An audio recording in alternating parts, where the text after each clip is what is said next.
It's Wake Up Wyoming with Glenn Woods. Chat.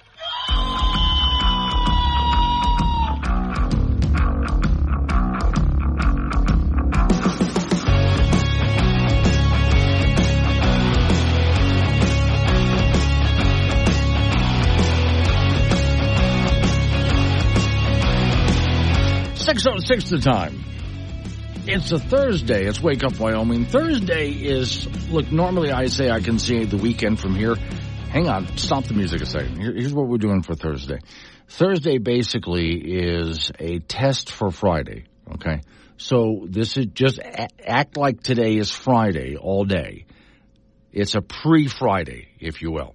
And if that means goofing off at work all day, well, so be it. Today's show is sponsored by the Nihilist Party. Because voting for nothing makes more sense than the options we have. God, that's one sponsor. I can't, there's no way to disagree with that. Warning, this show contains reference to guns, liberty, limited government, low taxation, the cult of climate change, free thinking, cigar smoking, short people, rubber chickens, Karen's bureaucracy, liberal buzzwords, tour runs, traffic, toilets, terrible jokes, and more. No apologies will be issued. Guest callers may express any opinion they want without fear of being canceled. Unless you're a loudmouth jerk like Dave, then Glenn will hang up on you. Strap in, hold on to your coffee, and feel free to participate. This disclaimer does not refer to every person named Dave, just one particular Dave from San Francisco. We know a lot of Daves. They call this show all the time, and they're great people. So don't call this program and complain that we use your name. That would be a real Dave move, Dave. You're going to love this first guy. This guy's going to make your day. Saratoga, Wyoming. So there's a man who tried to make a payment to his local government in pennies. They didn't take the money, but here's how the story goes. Cowboys Day Daily. Saratoga resident Jimmy Dempsey. Morning, Jimmy. God bless you. That was great. Doesn't believe his local town government is being transparent with the public, so he put in a public records request for a list of the town officials' email addresses. Because you're supposed to be allowed to email your government officials. And he couldn't find their email addresses. So he puts in a public records request. The town said it wanted to charge him $150 for the list and other information, which he considered to be outrageous. Now, before I tell you what he did, which is just perfect, we've had this conversation before. We had it on the state level a few years back, when public record requests were being made, and the state of Wyoming was trying to charge people all sorts of sums of money for record requests. And my thought is it should be absolutely free. If you go down to a clerk's office, city, county, state, whatever, and you ask for certain records, you already paid for that. Now, if a person has to do a little bit of research to dig up that information, they are already being paid to be there. You don't have to pay them again for the work. If they want to charge you, if you wanted a paper printout, if they want to charge you for paper and ink, okay, I guess they can do that. But paper and ink doesn't cost that much money. In most cases, you can just show up with a thumb drive. Here, put it on the thumb drive. Or you can say, email that information. And that email of the information doesn't cost them anything. So, public records should be free, unless you're asking for a paper printout, and it's not that expensive for the paper and ink. They want to charge him $155 for a list of the email addresses of his city officials, which are supposed to be public records, and some other information.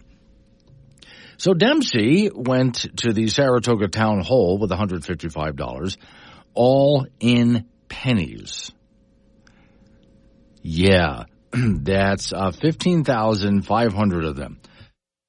Now, how do you get a hold? I don't know. I'd have to ask Dempsey this. How do you get a hold of 15,500 pennies? Do you go to your bank and ask for that? I guess. Does your local bank just have that lying around? How do you get a hold of 15,500 pennies? Okay. He did anyway. It's cold, hard cash. It's American pennies, he said. So he goes to the town clerk, Jennifer Anderson, who refused to accept the pennies as payment. Dempsey took to the streets holding protest signs at Town Hall in April when he called for Anderson's removal for allegedly neglecting her duty and incompetence. Well, it is legal tender anyway. I'm not going to take all those pennies. She would probably have to count all the pennies. I'm not doing that. Or maybe do it by weight. I don't know. She's clearly corrupt, Dempsey said. If she'll do it to me, she'll do it to everybody. So the Saratoga mayor, Chuck Davis, says he has no plans to fulfill Dempsey's request to remove the town clerk. He said, as long as I'm in his office as elected mayor, the clerk's not going anywhere. He told Cowboy State Daily. Dempsey's biggest irritation with the town is the fact that no direct contact, no phone, no email are provided for anyone, elected officials, town employees, anything like that. And that's supposed to be a matter of record. Well, okay, because you should be, especially in a state like Wyoming, you should be able to get a hold of anyone you want to anytime you want to. I mean, heck, if you go ahead and take a look at your mayors in your town, you'll probably find, depending on where you are, you'll probably find all that information right there online. And sometimes if you call their number, you get them directly. Try calling the phone number.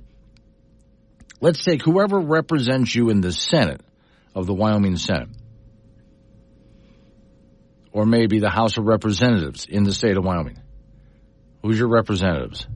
Okay, look up their phone number. It might be their cell phone number.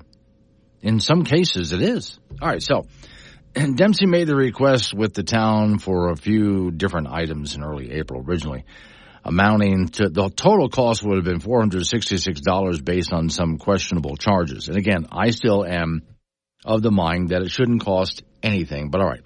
After dropping his part of the request for all ordinances, tickets issued by the town resulting in fines in the past year that lowered the total cost to $155, in his records request, Dempsey requested email contacts, names, titles, and salaries for every Saratoga town official, which, again, he's entitled to as a taxpayer. The town charged for 2 hours labor. Now, again, that would have been like $80. I don't think the town should charge for labor. Those people are already there working. They're already getting paid. We don't have to pay them twice. Now, they might make the excuse, well, but we have to pull them away from other duties. This is part of their duties. This records request is part of their duties. Anderson said the reason the cost was so high is because Dempsey's request included former employees whose personal emails had to be manually tracked down. I don't care.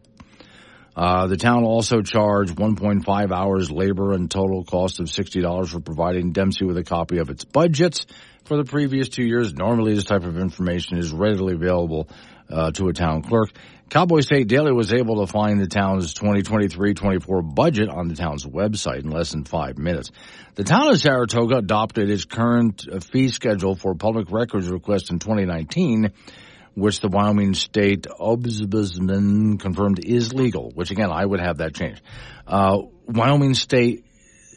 Wyoming law states the reasonable cost of producing a copy to the public record shall be borne by the party making the request. The cost may include the cost of producing a copy of the public records, the cost of constructing the record, including the cost of programming the computer services. See, again, we're already paying for this, but all right. So, outraged at the price, Dempsey decided to get a little payback. He went to the local bank and withdrew. How does the local bank have that many pennies lying around? 15,500 pennies. He stuffed it into plastic bags. And again, the clerk said, I'm not accepting that. She told me I need to go back to the bank and have them count it out because she's not going to count them. In which case, I agree with the clerk on that one. She doesn't want, I know you could say it's legal tender. She doesn't want to count all that. So go back and get something I can count. Davis said there had been no purposeful intent to block the public from communicating with the town as the mayor. And all of that information is going to be put up on the website anyway.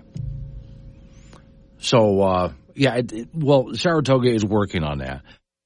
Because that is the case. If you want any information like this gentleman is looking for, then you should be able to just go to the city's website and just look it up. Now, I do know that some cities are behind, although it's been a while. They shouldn't be this far behind with email addresses and so on. But, you should be able to have all of that stuff readily available online. So if a citizen is concerned and wants, I want to see what your budget was for last year, it's right there online. I would like the mayor or city councilman's email address or phone number. It's right there online. That's the beauty of the internet today. It should be that easy. Why are you crying? Because I don't want to be an adult. You don't want to be an adult? I cry about that a lot too. Why don't you want to be an adult? Because it's not fun. It will be not fun. It's like a prison being an adult. It is like a prison being an adult. Come on, B. I don't want to be an adult. I don't even want to be a teenager.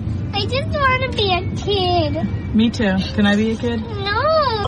It's Wake Up Wyoming with Glenn Woods on AM 1030 K2 Radio. Join the show at 888-97-WOODS.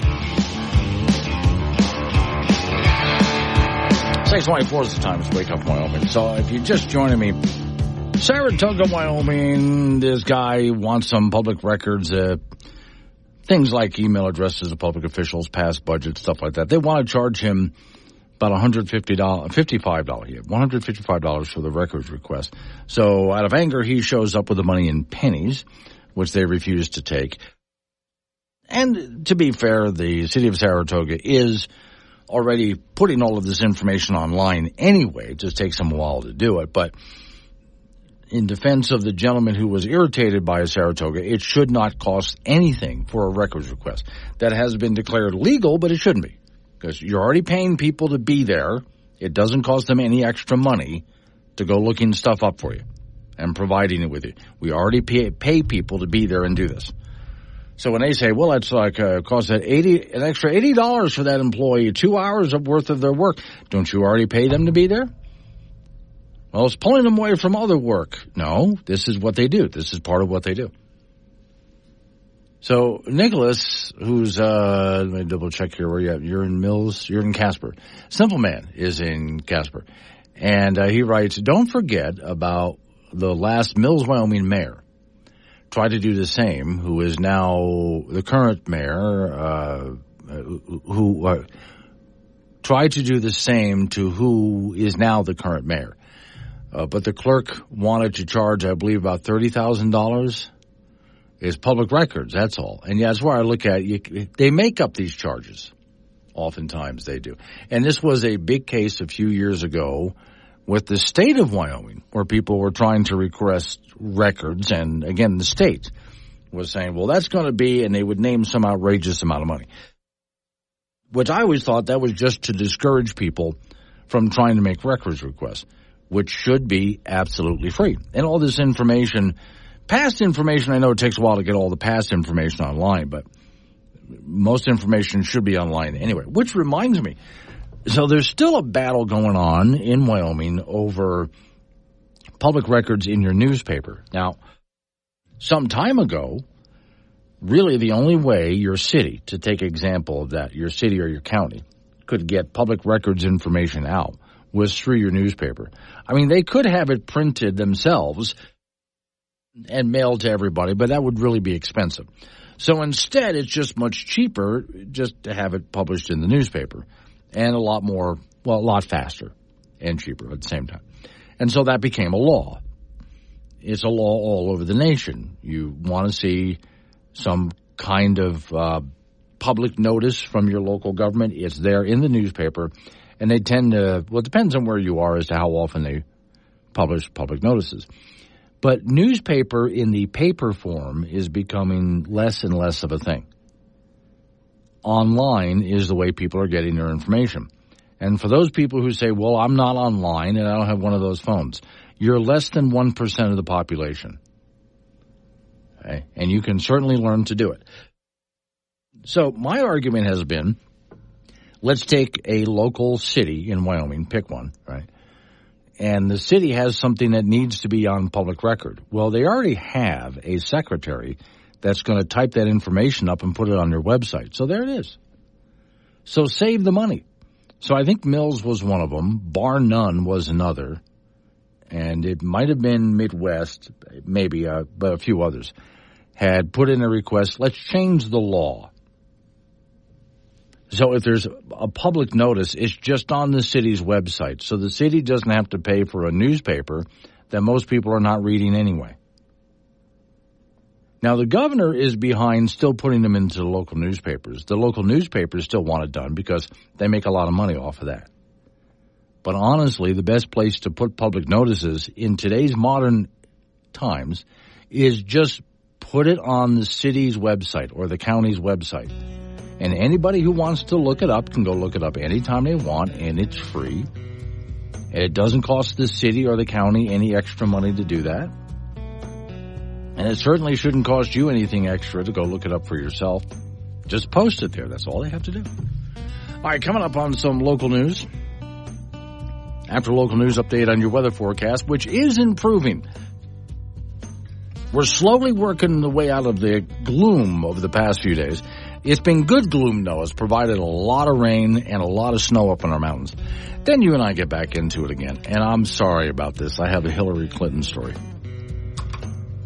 But it's a funny Hillary Clinton story, so hang in there. It's Wake Up Wyoming.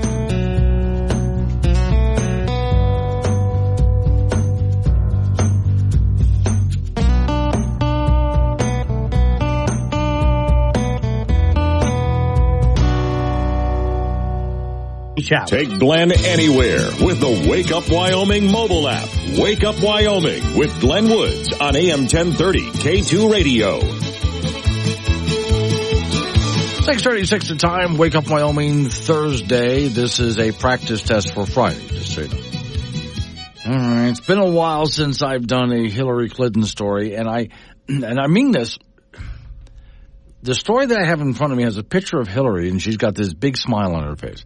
And I had to scroll up on my computer screen past it because I couldn't stand it. I just couldn't. But all right. Hillary Clinton's feminist Broadway musical does lousy at the box office. Okay, there was a Hillary Clinton musical. Okay. Does it include the scene where she was throwing dishes at Bill after the whole Monica Lewinsky thing was revealed? Because that happened. Okay. And what was she singing while she was throwing dishes at Bill for Monica Lewinsky? Story says nearly 3 hours. A 3-hour musical about the rise of the suffragette movement, featuring a cast comprised entirely of women and gender non-binary performers. That's what it says here.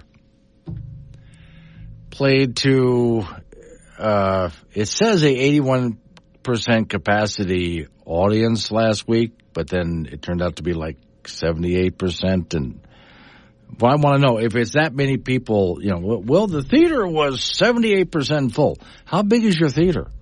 I'd like to know. So those figures spell potential trouble for the news show that still, we'll see if it draws any crowds. It's not going to win any kind of awards like Tony Awards, whatever. Okay, to put it in perspective, the Broadway musical, and it names a musical I haven't heard of before, is closing after just 83% capacity last week. Hillary Clinton's producer on the new Broadway musical, Scuffs is what it's called, says it couldn't have come at a better time. The show explores the American suffragette movement and features Hillary Clinton. All right. Broadway stats can be deceiving, the story says. Shows that are in trouble often offer steep discount prices to pump up those numbers. So, yeah, our show is failing, but we're going to have such low prices here that more people will go to see it to make it look better. The former First Lady and two-time presidential candidate attended the show's opening last month and has promoted the show on TV, several interviews. NBC's The Tonight Show with Jimmy Fallon, CBS Sunday Morning. Okay. Then I'm not going to play this for you. There's several video clips I could play so you could hear the audio. of some of the songs that they play in the musical. As Breitbart reported, Hillary Clinton's Scuffs was used as part of a recent Broadway-themed fundraiser for President Joe Biden's re-election campaign. Hillary Clinton, and it named some of the other hosts there, April 3rd fundraiser in New York, which featured a performance from the cast. So they've tried using the cast to raise money for Joe Biden. I would like, just for you for a moment, just imagine you're walking down Broadway. You're on vacation. You decided for some reason to go to New York City, and you're walking down Broadway, trying desperately not to step in the human waste that has been left on the streets and other fluids that can't be identified, and trying to avoid the needles that were left by drug addicts and the garbage in the streets and the smell. But hey, that's Broadway for you. A place that used to look great. And you're looking at all the different, would you like to see a Broadway play? Usually, though, to see a Broadway play, you have to buy tickets way in advance. But there's some shows there that are not sold out at all. And then you basically see Hillary Clinton, the musical. It's not all about her, but in part it is. And it's about 3 hours long. Gosh, I bet you can't wait to buy a ticket to get into that. The only way I would buy a ticket is, let's say, somebody was trying to murder me and I needed someplace to hide. If I bought a ticket to go see that, which would probably drive me insane while I was in there, I know that for the next 3 hours, nobody would suspect that I was in there. That is not only the last place that you would ever expect me to be, you would never expect me to be in there. That's the only way I would pay money. Even then, I'd buy some earplugs before I went in. Morning, John, Idy, John, and Granite Canyon. Glenn, a video of that musical could break even James Bond. Oh, my God, yeah. Can you imagine being the person who had to write the songs for that? All right. And then out of those people who went to see it, what kind of a person do you think wants to go see it? I would think the kind of person who wants to be seen there. You know, like many virtue signaling things that people do. That's about the only thing I can imagine. Hey, man, you want some chicken pot pie? Hell yeah, dude, those are my 3 favorite things. Yep, there you have it. A new level of crazy. And you heard it here. Download the Wake Up Wyoming mobile app. Listen anywhere and chat live with Glenn during the show on AM 1030 K2 Radio. 6:48 is the time. It's Wake Up Wyoming. Off to the icebox we go. Frank Gambino is waiting by. Frank, you've heard that old thing, the dog ate my homework? Yeah, and okay. You probably used that once in school, and the teacher looked at it like you're an idiot. Something different happened, and it was a real thing. I was still a teenager in high school, but it wasn't high school. I was working at a local fast food joint, and I brought my check home, which back then everybody got paid in a paper check. Yeah. Mm-hmm. And we had a new puppy. Puppy ate your check. Yes, I had to actually go down to my boss with what was left of the check, with teeth marks and slobber on the check, and go, I know you're going to have a hard time believing this, but my dog ate my check, and I'm not going to wait for him to poop it out. Okay, so how much was the check? Well, I was a kid. It was high school. It was a fast food joint. $16. It's more like $150. Well, that's something like big that. money then. Now, back then it was. But okay. So in Iowa, Afton, Iowa, I have a video on the Wake Up Wyoming site this morning. There's a rancher rushing to his mailbox because a cow got his nose into the mailbox and started eating the mail. His mail. You know what? And let the cow eat the bills. Yes. But you see, even if the cow eats the bills, you still owe the bills. Say, I never got it. You see? Now, most bills... never got a statement. I don't know. Never saw anything like this. Yeah, if you want to go searching through it, you can. I'm not going to. So now, most bills these days, like you get your check automatically. Yeah, it's all automatic. Most of Although some things do arrive in the mail occasionally that are important. Some people like getting stuff that way. So I would bet most of it was junk mail. Anyway, now as the guy starts to approach the cow, hey, stop that, the cow panics. And with a big letter still in its mouth, goes running off. Hey, that's my subscription. That is, yeah. might just actually be something important there. So if you want to see that video, but I also included other videos on the Wake Up Wyoming site on that. Cow eats GoPro camera. Someone put up a GoPro camera just to shoot some video of the cows. And if you would like to know what it looks like to be swallowed by a cow. Oh. Yeah, that's what the video is. The next video I put up is a cow was just munching grass, and there was a snake in the grass. Cow wasn't even paying attention. Just starts chewing on the snake. That's all caught on video. Well. There's even a video of a cow that ate a chicken. You know, this is the kind of stuff that can give you a new career. Yes. Really? You know, like Mutual of Omaha's Wild Kingdom. Yes. With What Glenn. will the cow eat next? All righty. The high school soccer, those regional tournaments do begin today in 4A and 3A. The 4A West will be in Star Valley and in Jackson. On the girls' side in that 4A West regional, Kelly Walsh has the first round bye and an automatic bid to the state tournament. In that first round today, Natrona is a 4 seed. Will take on 5th seeded Rock Springs at 10 this morning. Riverton, a 3 seed, will meet Star Valley at 2 this afternoon. And Jackson is a 2 seed, will take on Evanston at 2 o'clock. On the boys' side in that 4A West regional, Jackson gets a first round bye and an automatic bid to state. In the first round today, Natrona is a 5 seed. They'll take on Star Valley at noon. Rock Springs a 3 seed, taking on Evanston at 6. And Kelly Walsh is a 2 seed on the boys' side. They will take on Riverton, a 7 seed at 4 p.m. over in Jackson. The 4A East regional is in Cheyenne. As for the girls, Laramie has a first round bye. And in the first round today, Sheridan as a 4 seed will take on Cheyenne East as a 5 seed over at East at 1 p.m. Thunder Basin will meet as a 3 seed, will take on Cheyenne South as a 6 seed. That will be at Central at 3 p.m. this afternoon. And Campbell County, a 2 seed, will take on 7 seed at Central. That will be at East at 5 p.m. On the boys' side in that 4A East regional, Cheyenne Central gets the first round bye and an automatic bid to state. In the first round today, Cheyenne East is a 4 seed, will meeting Laramie at a 5 seed at 3 p.m. over at East. Third seed at the Thunder Basin meets 6 seed at Campbell County at 1 p.m. And second seed at Sheridan will take on Cheyenne South at 7 p.m. And that will be at 7 o'clock. South is the 7th seed. That will be at 5 o'clock over at Cheyenne Central. The second round of those regional high school soccer tournaments will be tomorrow. Then the finals will be on Saturday. Also in high school athletics, our latest Wyoming Preps softball poll is out. Campbell County remains number 1, Thunder Basin 2, Cheyenne East 3, Cody 4, and Wheatland 5. Also in college athletics, Logan Alvar for the Kelly Walsh graduate and a Casper College grad too. She officially signs with the University of Wyoming. She's a 6-foot guard who averaged 11 points and 5 rebounds per game. Her T-Bird teams over the course of 2 years were 59-10 and made 2 appearances in the national tournament. Nikola Jokic of the Denver Nuggets, the MVP of the NBA, that's 3 out of 4 years he's done that. He averaged 26 points, 14 boards, and 9 assists a game. He had 25 triple-doubles.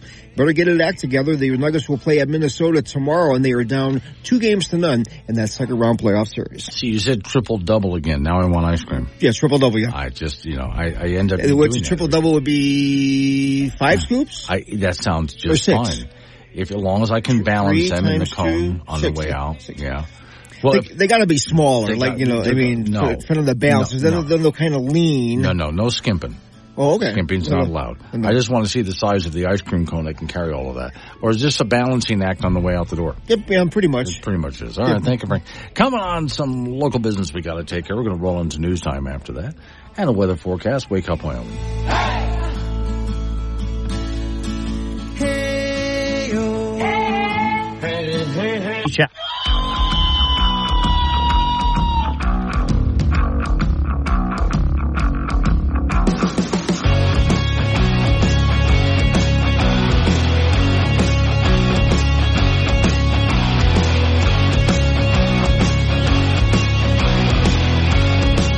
Six the time. It's Wake Up Wyoming. My name is Glenn Woods. Thanks for joining me. It's a Thursday.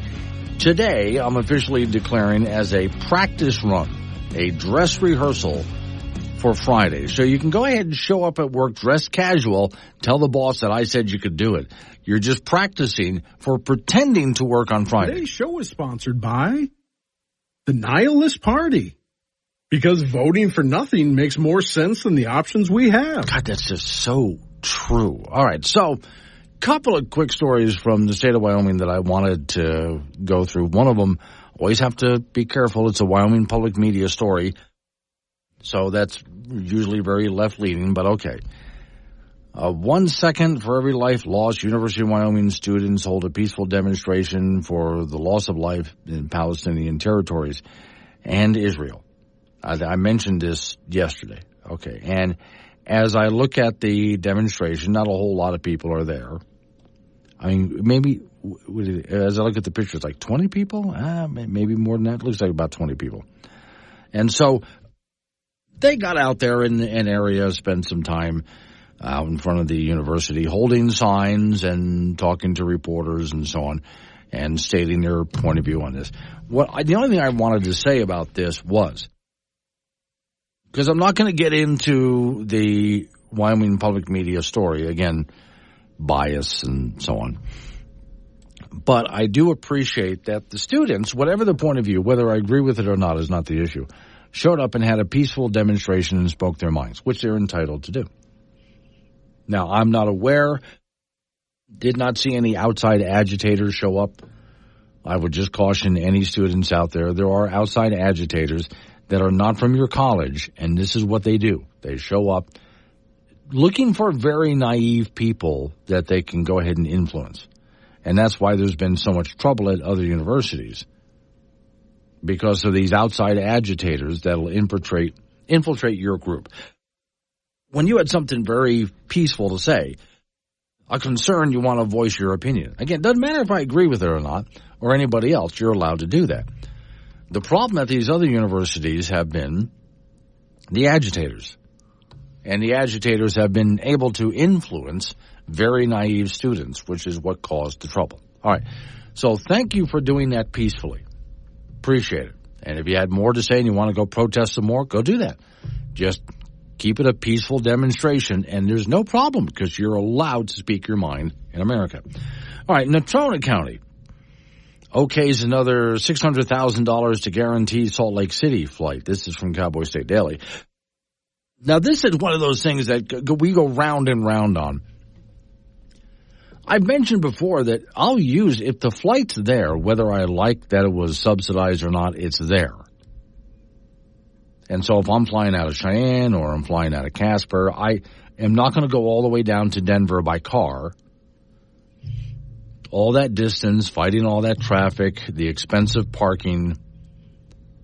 If you wait to buy a ticket at the right time, flights out of Wyoming can be really affordable. I mean, really affordable. You got to buy at the right time.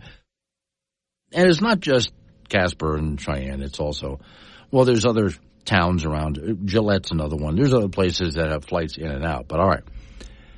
After reluctantly agreeing to pony up another $650,000 to guarantee 6 months of daily air service, SkyWest Delta, between Casper and Salt Lake City, commissioners have okayed another $600,000 payment. This is where it gets a bit contentious, because I've asked before, if we have to keep paying in taxpayer money like this, is it worth it? Now, some people will say, well, yeah, it is. Look at how much money it brings in for us, and they cite all sorts of numbers they think it's bringing in for us. I look at it and say, if it's not self-sustaining, stop it. As much as I enjoy having the convenience of air travel, I've never been to Salt Lake City on this flight. I just go down to Denver.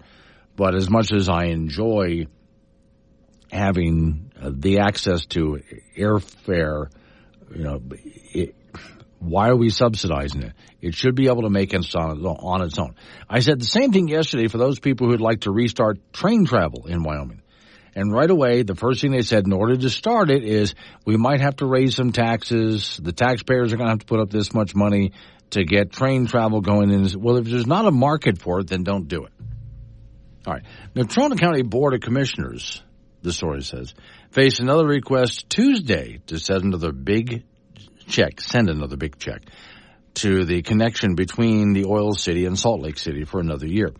Representatives of the Casper-Natrona County International Airport Fly Casper Alliance told the commissioners the request Tuesday was to cover the cost for the next fiscal year to July 1st from June 30th, 2025.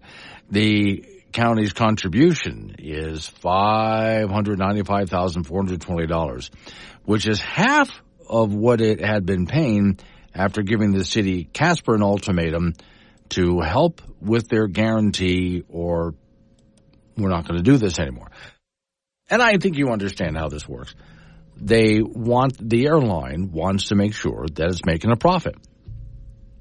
And if there's not enough people flying, then is the city or county willing to make up that loss?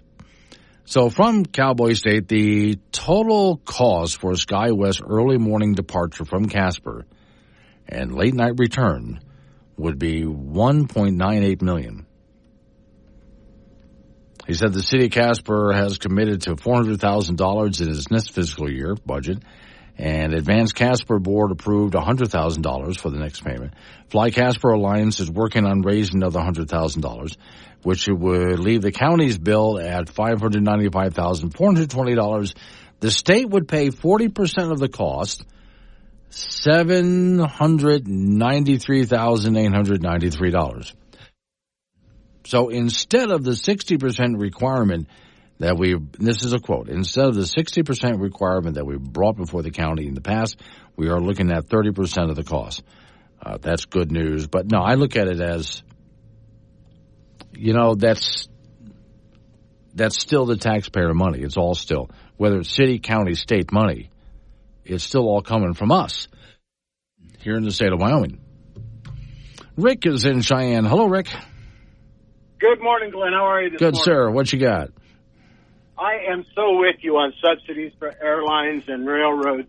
The sad part on this is that the airline gets, let's go with the $600,000 to fly from Casper to Salt Lake City. But what if they don't fly? Are they still getting that $600? Where's the penalty for them failing on their contract to do their job? Okay. We don't do that. We right. just continually give them the money. Let me play devil's advocate with you as long as I have you here. So those people on the other side of the argument will say, well, you have to take a look. These airline flights between Salt Lake and Wyoming, or even Denver and Wyoming, bring in a lot of people, which brings in a lot of business, and we would be in far worse shape if we didn't have these airlines available, especially to business people. I understand that, the business side of it. They are still paying wheels up, wheels down fee on the the tarmac. So they right. are paying some of that. But why should the taxpayers be on the hook? If they're not flying, why are they paying for something they're not using? Okay. All right. I think you and I agree on this. All right. Thank you, Rick. I appreciate it. I have heard, and I've had in the studio people on the other side of the argument. That's why I was playing devil's advocate, there. But still being much more of a free market guy. Again, I will fly. I haven't been to Salt Lake City yet, but I've flown to Denver to catch a flight to go to Florida to visit family. And I've done that many times. And I do it because, well, whether I like the subsidy or not, it's happening. And so there it is. But I still come down on the side, if it's not profitable, then don't do it. Maybe we can find a way to make it profitable. In that Cowboy State Daily article, there's even the option of, hey, can we find another airline that can do it cheaper? That's a possibility. It's soda. It's pop. Soda. Pop. Fine. David, is it soda or is it pop? Do y'all mean Coke? Leave now. Admit it, you were hoping somebody would say that. Wake up, Wyoming. Glenn Woods is live on AM 1030 K2 Radio and the Wake Up Wyoming mobile app.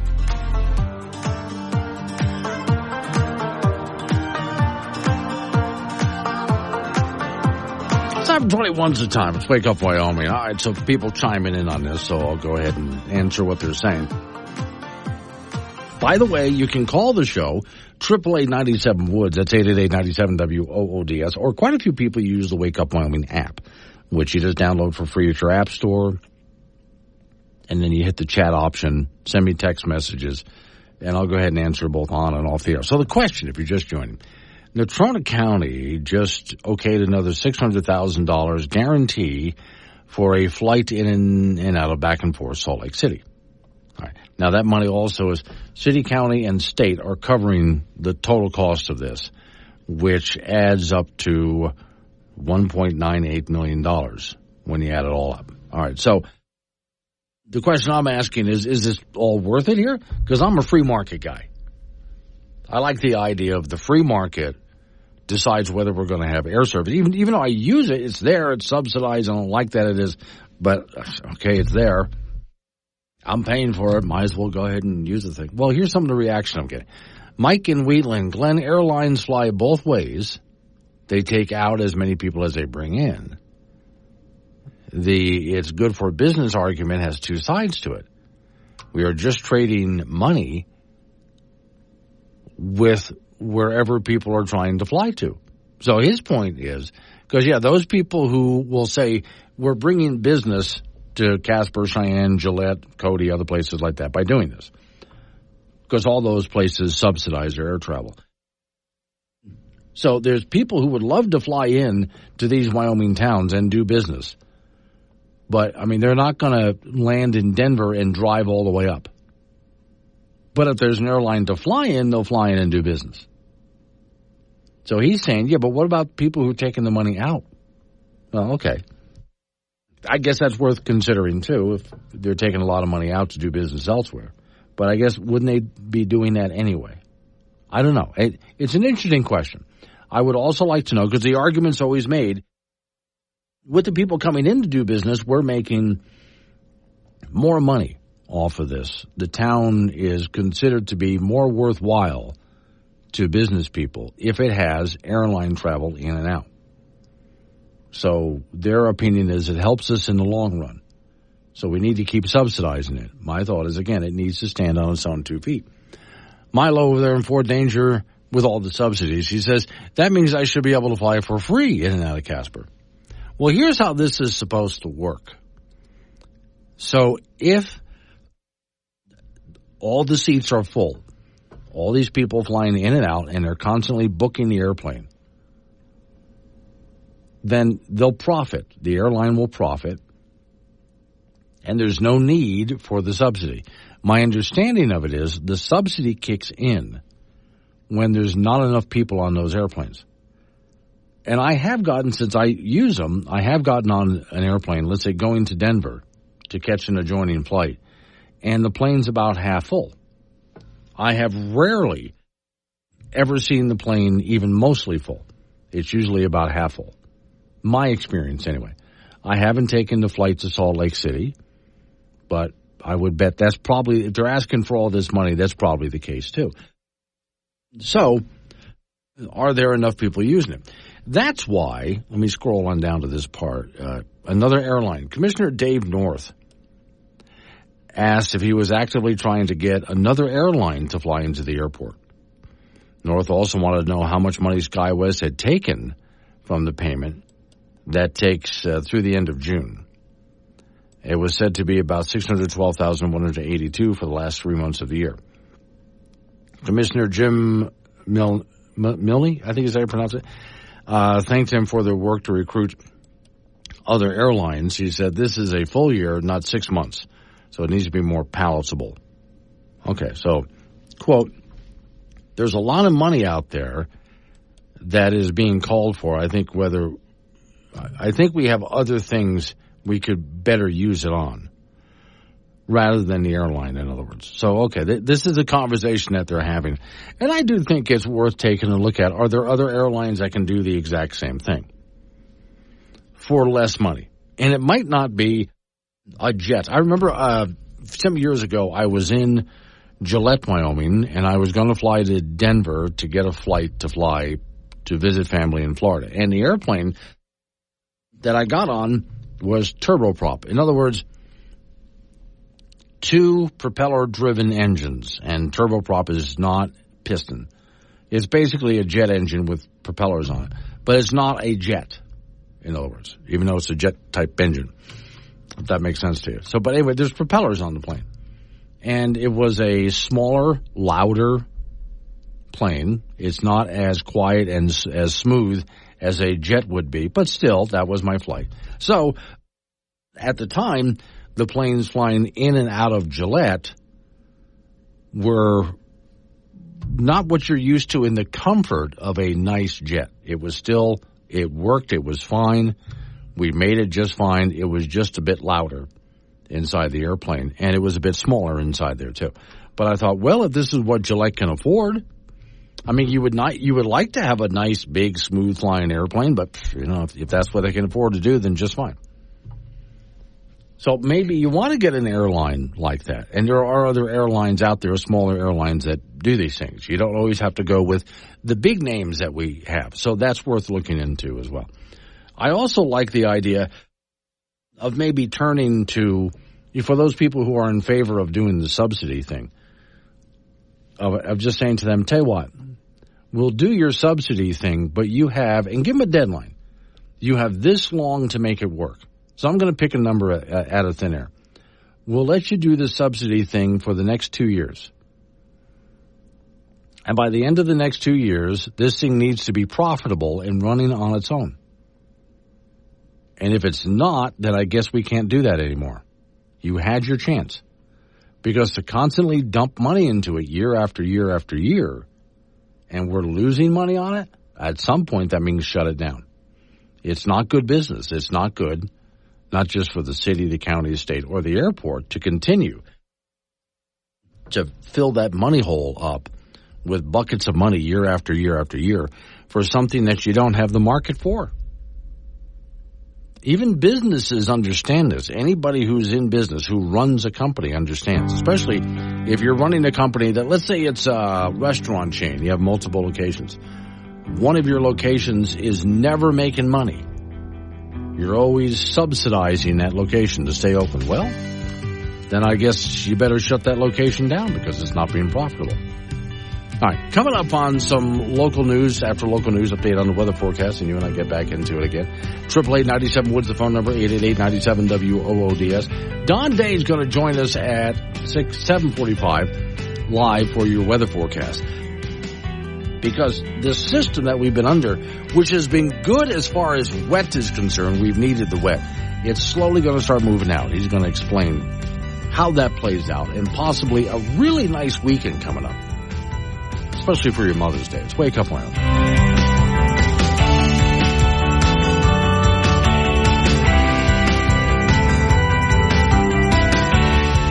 Start your day the right way. Wake Up Wyoming with Glenn Woods on K2 Radio. Join the conversation at 888-97-WOODS.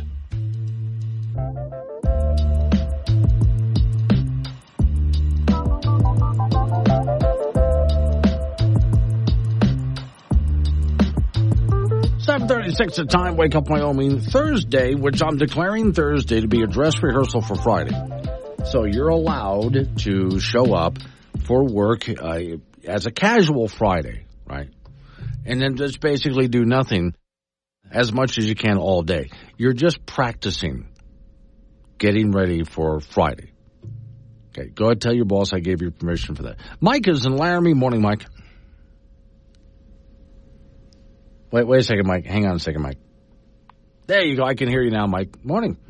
Oh, yeah, we got a bunch of snow down here in Laramie overnight. Oh, did you? Okay. But about the airlines, does anybody actually run the numbers on this? You were mentioning, like, your jet out of Casper to Denver is half full. Was it a 50-passenger jet? Yeah, so that's you figure that's you've got question, about 25 people in there each day? I think that's about right, but I'd have to look at the exact number, but I think that's about right. So you've got, about 175 people a week going out of Casper, maybe that number coming back in? Mm-hmm. How much of an economic impact is that? Right. Well, I think it would matter if, let's say, a few of those people on that plane were intending to do business in Casper in a pretty big way. They were trying to move a business here or something like that. Then maybe that would have a big impact. But still, though, I don't see – I hear the claim – but I don't see the result yet. No, that's what I keep wanting. People put out the you've mentioned economic impact, but how much has anybody actually run the numbers? Same thing with bringing in train service. What would the economic impact be? How many people actually are doing maybe for pleasure or to go shopping outside? I mean, until you see the numbers, I think you've got some good arguments for not subsidizing it.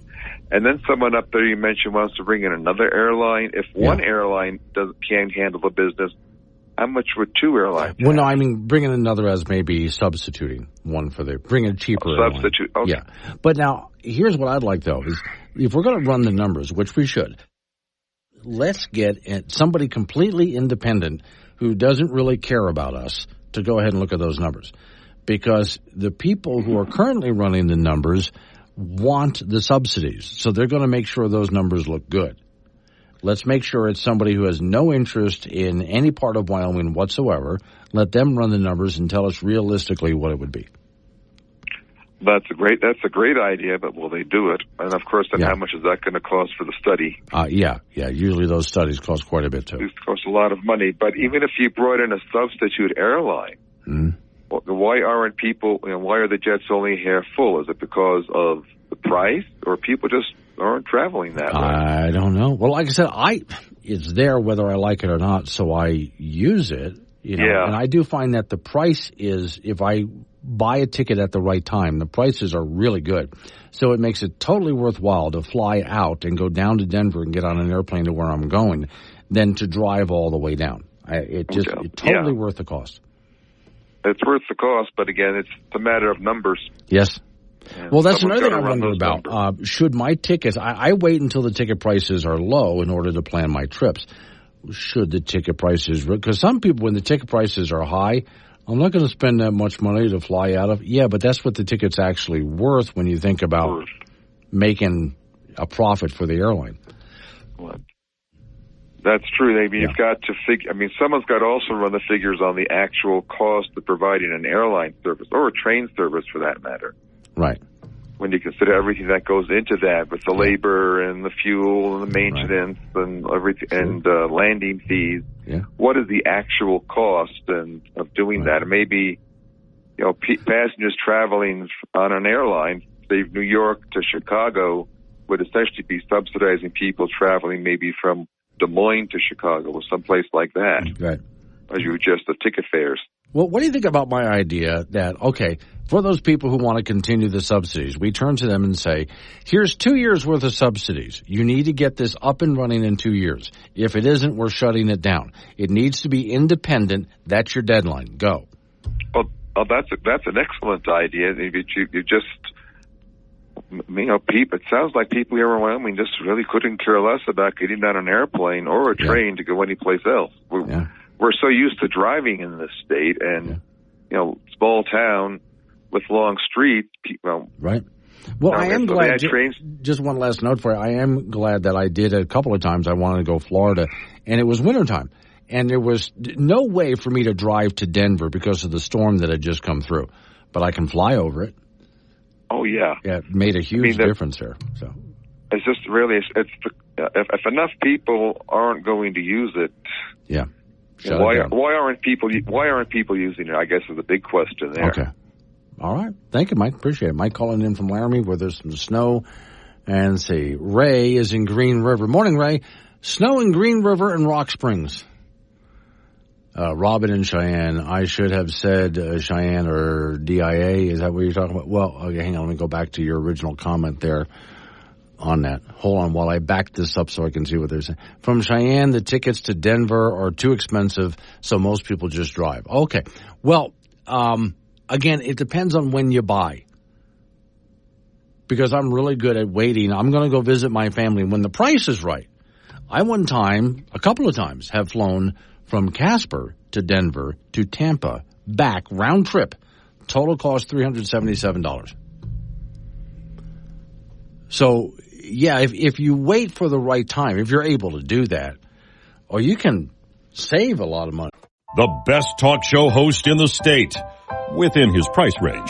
Tune in to Wake Up Wyoming with Glenn Woods, weekdays at 6. 7:45 is the time. It's Wake Up Wyoming. Off we go to talk to Don Day from Day Weather. We just got a caller from Laramie who said they got quite a bit of snow there. And then also Green River and Rock Springs both got pretty good amount of snow too. So it's not all up in the mountains, I guess. No, we did get cold enough last night that along I-80, there's a lot of areas that have snow that have accumulated on the grass areas and the cold surfaces. And We're going to see this soupy, cold, damp weather be with us again today. So if you're out traveling, watch out for it's mainly slushy spots on some of the higher elevation roads and highways. The mountain passes of the north and west certainly aren't very fun to traverse, but we're almost there, Glenn. We're almost over the hump. We just kind of got to get through today. The wind has calmed down considerably, and I noticed the clouds are not whipping by. Oh, my goodness. Yeah. That wind, thankfully, is over. In fact, the winds of loft have changed direction. Instead of coming screaming out of the west, they're now coming out of the northeast across the state. So they've done a 180. And so when you get a easterly flow like this, that tends to really drop the wind, except in some of the wind gap areas of the southwestern parts of the U.S. But the wind is down considerably, but we still have this cold air and moisture. What we're going to do is combine the fact that the winds will be down, and we'll see some high pressure begin to try to nudge in this weekend to bring just a nice turnaround. So tomorrow, as we discussed yesterday, is the transition day. It gets better, but it gets a lot better over the weekend and into the beginnings of next week with warmer temperatures. We'll see that yellow ball in the sky again, too. Wow. That's going to be cool to see the yellow ball in the sky thing. Although, and I know it's too far out to take a look at this, but it looks to me like as we get into later next week, we do have to keep an eye on something that might just set up again. Yeah, we got another front that's going to come in towards the middle of next week, probably late Tuesday and Wednesday and Thursday. Now, it doesn't look nearly as intense as what we've been through here. So I don't think we have a high wind event, but I do see an increase in shower and thunderstorm activity and a bit of a cool down next week, not a big one, but that may be followed by a pretty big warm up by late next week and next weekend. So we're in that part of May. Yeah. We always talk about how the third week of May is usually the last frost date for a lot of Wyoming. And it's no coincidence that it does start to look like, as we get to late next week and next weekend and beyond, a more consistently warmer pattern building. And that, what do you know? It's that third week of May. So weather is kind of going through its normal cycles as you'd expect this time of year. But when we have episodes like this, we tend to forget that we're almost there. But you do have to suffer through days like this. All right. Suffer we will, because the weekend's going to be, I think it's going to be grand. I'm going for that. So All right. Glenn is going grand. Yeah. I like it. Thank you, Don. Don Day with Day Weather, and off we go to talk to Frank Gambino, who's waiting over there in the ice box. Okay. I'm a little disappointed, Frank. Wyoming does not have as many Bigfoot sightings as we should. They don't have it because you know why? Bigfoot is not out there. Oh, no, well. It's not. Oh, no, okay, that's fine, but he's still being cited whether he's real or not. No. Okay? Well, I mean, look, it just takes camping and a lot of beer, cheap beer. Yeah. Specifically, and then you start to see Bigfoot. I found a website where a gentleman decided to go ahead and take a look at all totaled how many Bigfoot sightings are out there across the country. Number one would be Washington State, 676 total. Yeah. And they call them Kraken. Yeah, they do. Yeah. Okay. California, 445. People need to realize California is not one big city. Yeah. A lot of nature out there. Mm-hmm. What gets me is our neighbors here. So we get into Montana, they outdo us, 52. Idaho, 93. Down in Colorado, 128. We only have 28. Oh. Florida has more than we do. Oh, really? In Florida, they call it skunk ape. Oh. Because it stinks. Really? 328 in Florida. Oh. So what I suggest to the people of Wyoming, if you would please, go camping more with lots of cheap beer.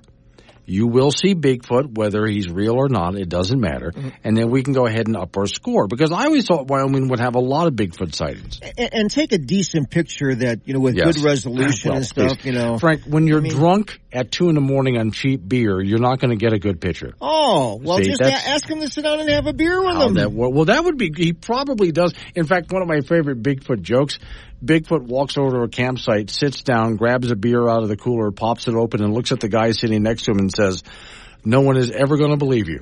Yeah. I like that one. All right, high school soccer, the 4A regional tournaments begin today. In the 4A West, that is in Jackson and in Star Valley. For the girls, Kelly Walsh has a first-round bye, and they will automatically qualify for the state tournament that'll be next week in Rock Springs and Green River. Natrona is a 4 seed. They'll play Rock Springs at 10 this morning. Riverton and Star Valley will play at 2, and Jackson will play Evanston. That's also at 2 o'clock in Jackson. On the boys' side, Jackson has a first-round bye, so they will make the state tournament. Natrona is a 5 seed on the boys' side. They'll meet Star Valley at noon today, and Kelly Walsh is a 2 seed. They will take on Riverton at 4 p.m. in Jackson, and those regional tournaments will continue through Saturday. As a matter of fact, the 4A East Regional is in Cheyenne, and the Laramie girls get a first-round bye in that deal, so they're going to go to the state tournament. Cheyenne East is a 5 seed, and they'll meet Sheridan at 1 p.m. today over at East. Cheyenne South is a 6 seed. They'll meet Thunder Basin over at Central at 3 p.m. And then Central is a 7 seed, and they will take on Campbell County at 2 p.m. over at East. On the boys' side in that 4A East Regional, Cheyenne Central gets the first round bye and an automatic bid to state. For Cheyenne East is a 4 seed, and Laramie is a 5 seed. Those two teams will tangle at 3 p.m. at East today. Thunder Basin will take on Campbell County in another first round game, and Cheyenne South, a 7 seed, will take on Sheridan, a 2 seed, at Cheyenne Central at 5 p.m. today. Also in the college athletics, Kelly Walsh High School graduate Logan Alvar and Casper College graduate is going to be signing on with the University of Wyoming basketball team for the Cowgirls. Alvar averaged 11 points and 5 rebounds a game from the guard spot. In her 2 years at Casper College, the T-Birds won 59-10 and made it to the national tournament 2 years in a row. In the NBA, Nikola Jokic from the Denver Nuggets was named the MVP of the league for the third time in the last 4 years. He averaged 26 points, 14 rebounds, and 9 assists a game, had 25 triple-doubles, but they better get their act together. The Nuggets are trailing the Minnesota Timberwolves at 2-0 in that second-round playoff series, and that third game in Minnesota will be on Friday. Tonight in the Stanley Cup playoffs in hockey, the Colorado Avalanche will be in Dallas again. The Avs won game 1 of that second round series 4-3 in overtime with 4 unanswered goals. So the Avs have really played well lately, and Dallas has now got their backs against the wall, needing to win at least one game at home or they're going to be in trouble. And that's it in sports. I would love to have some people, I would pay some people to get in Bigfoot costumes and run around in the woods near where tourists are camping. That would up our numbers. Well, yeah, I mean, but maybe you need to get like a family of them. That would be fine. Every one of these Bigfoot things, the guy lives all by himself. Yeah, does he have any kids? It's always just, So, where's mom? Where are the kids? Yeah, okay. I mean, even we have mama bears with a whole trail, like Bear 377. Yes. So why are these guys all by themselves? Always by themselves. Maybe he's just a jerk. I don't know. Possibly. All right, let's wake up Wyoming.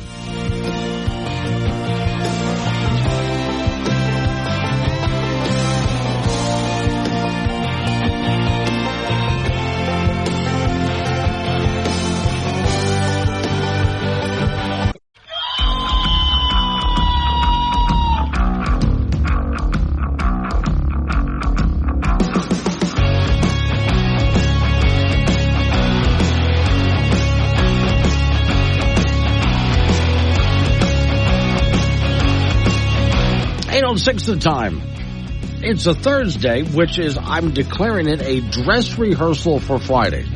So at work today, you're allowed to show up casual, like you would on Casual Friday, and spend most of the day goofing off. Just tell the boss I said you could.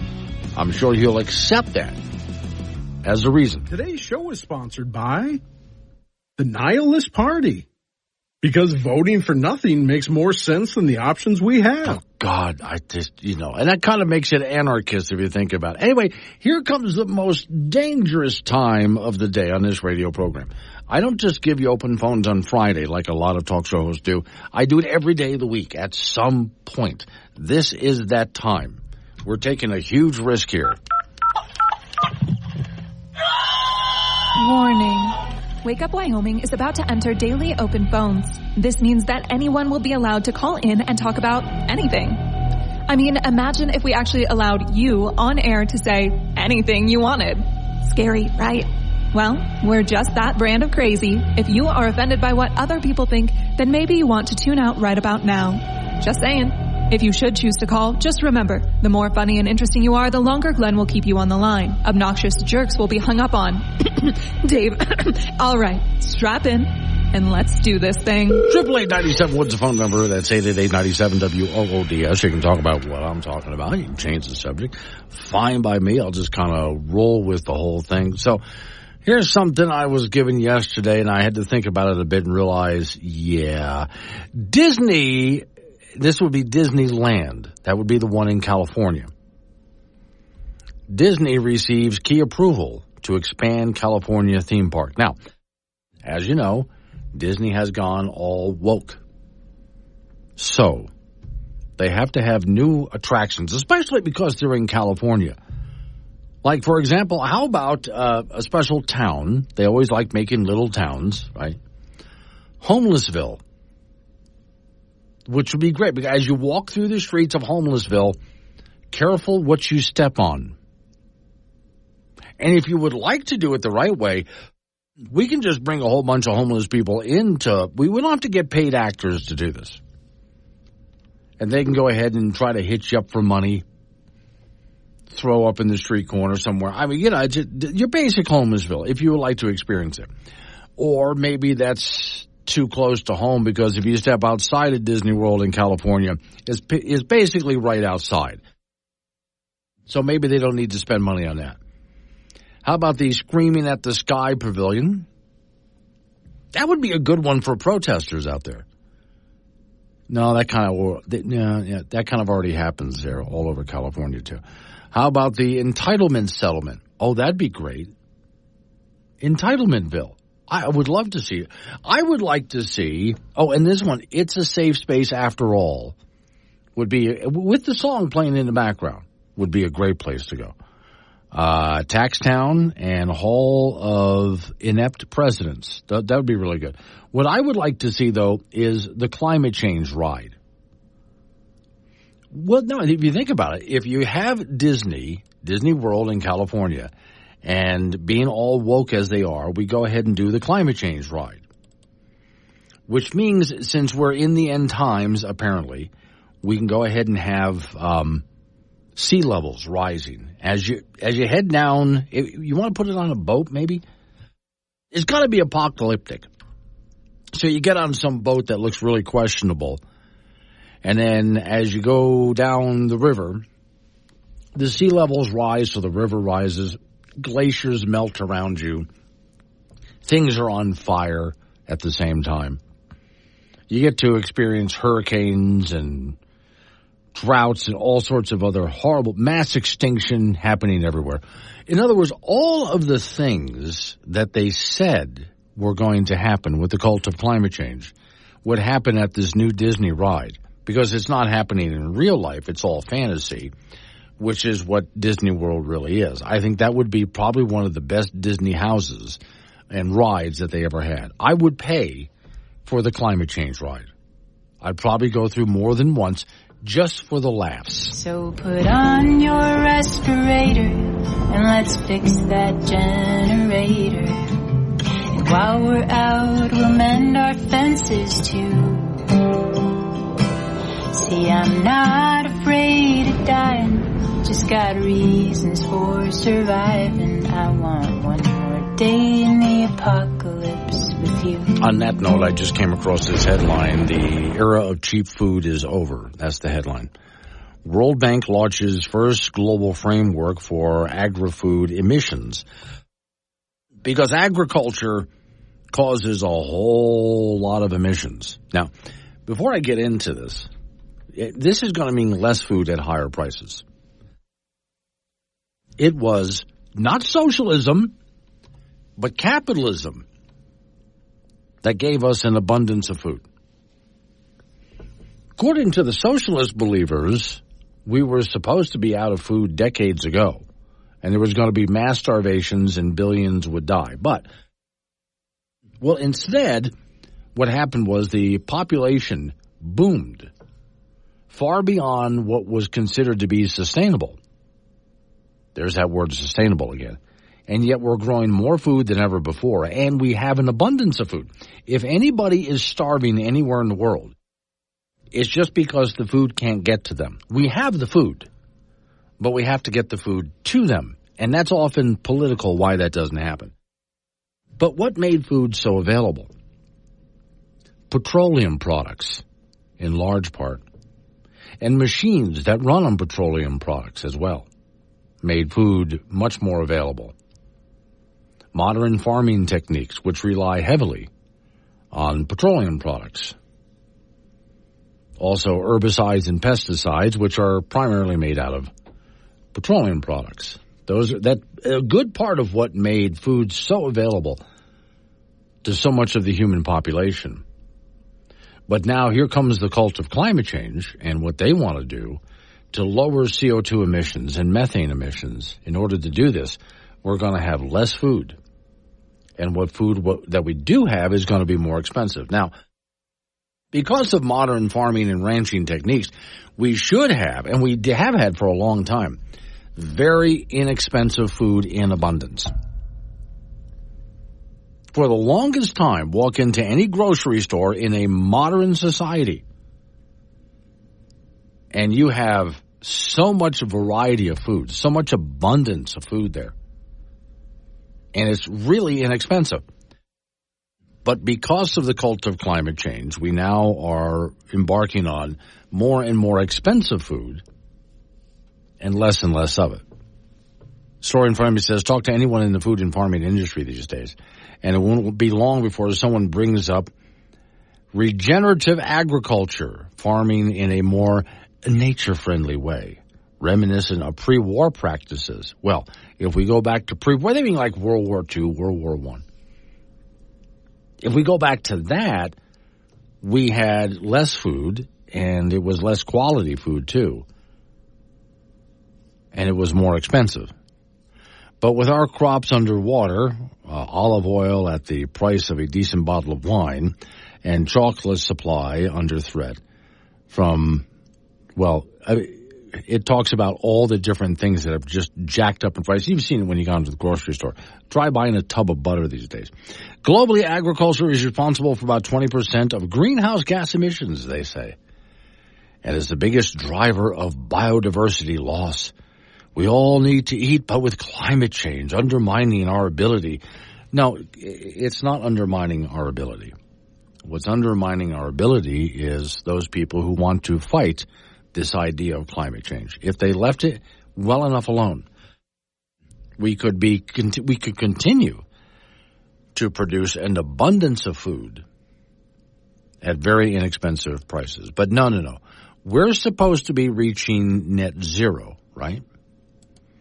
Well, in order to do that, you've seen what happened in some European countries. In order to do that, well, you've got to reduce, you farmers and ranchers, your methane emissions and your CO2 emissions. Well, again, that's going to lead and is leading to less food at higher prices.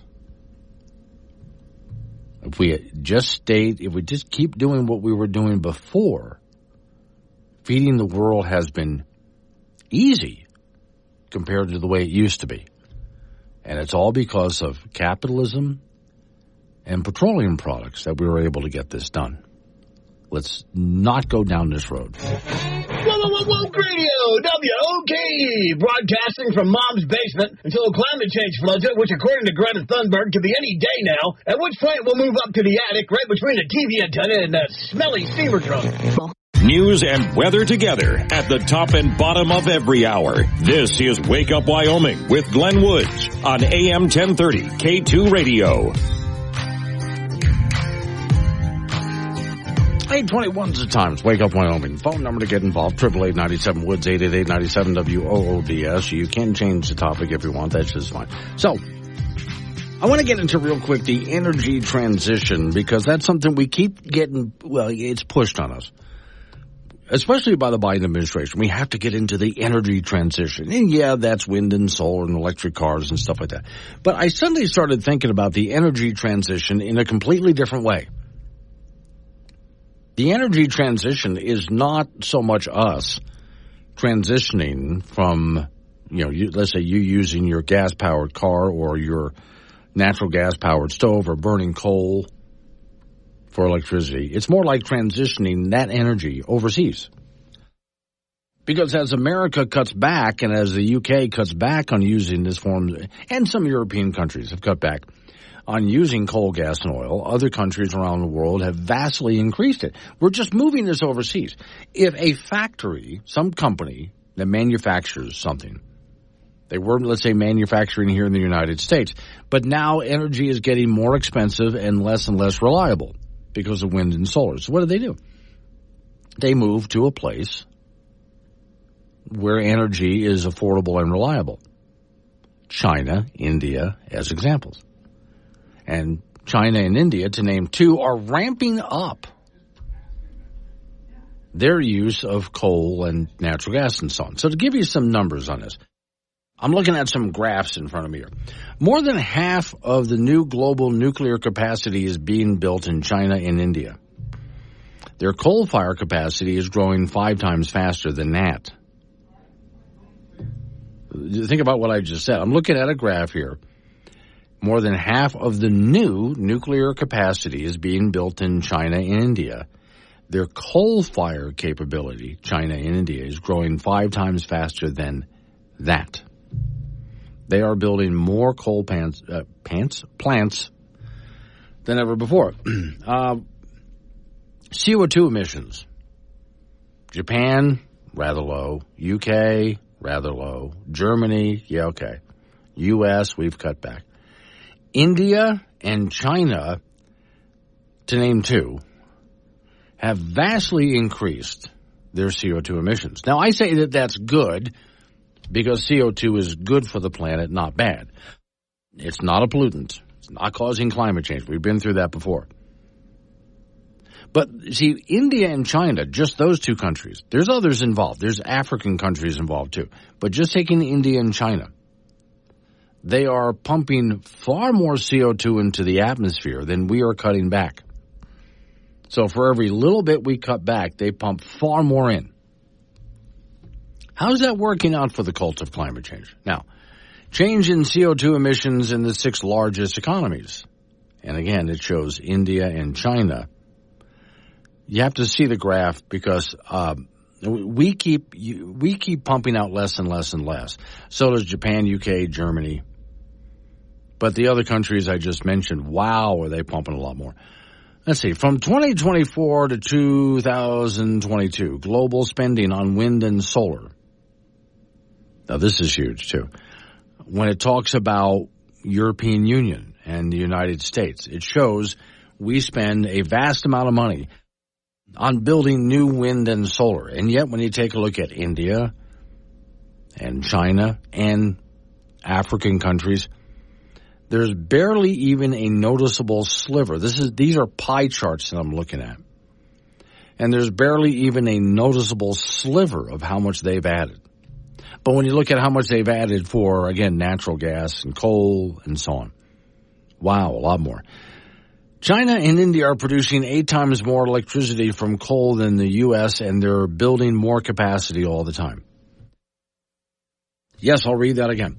China and India are producing 8 times more electricity from coal than the U.S., and they're building more capacity all the time. In fact, China is producing more electricity from coal than all of the rest of the countries on Earth combined. And they continue to build more coal power plants. In the meantime, we're talking about shutting down ours. For those people who want to reduce the usage of coal, how's that working for you? The energy transition is really just transitioning all of this energy to India, to China, and to African nations. That's all that's happening. Yeah, we're transitioning all right. We're allowing them to burn all of this stuff. Even though they have these world summits to shut all of this down. How's that working out? Because a lot of promises are made, but Mark in Colorado. Good morning, Mark. Hi there. Hey, you had a little skit on if they call it soda or pop. Yes. Or Coke. Right. And if you look at a linguistic map of the United States, there is a little island where they call it soda, where it ought not to be. It's an anomaly. Usually they call it soda on the northeast coast. Right. But if you also look at a map of seismic hazards, the place where they call it Soda is a little island where the New Madrid Fault is, and that's where a huge earthquake occurred in the late 1800s, and the Mississippi ran backwards for a few minutes. Okay. But I call it a seismic soda correlation, and I'm just wondering if people moved away because it was a biblically large earthquake, and then a bunch of Easterners moved in. But I encourage people to take a look at that map. Okay. I call it the seismic soda correlation, and there is just take a gander at it. It's uncanny.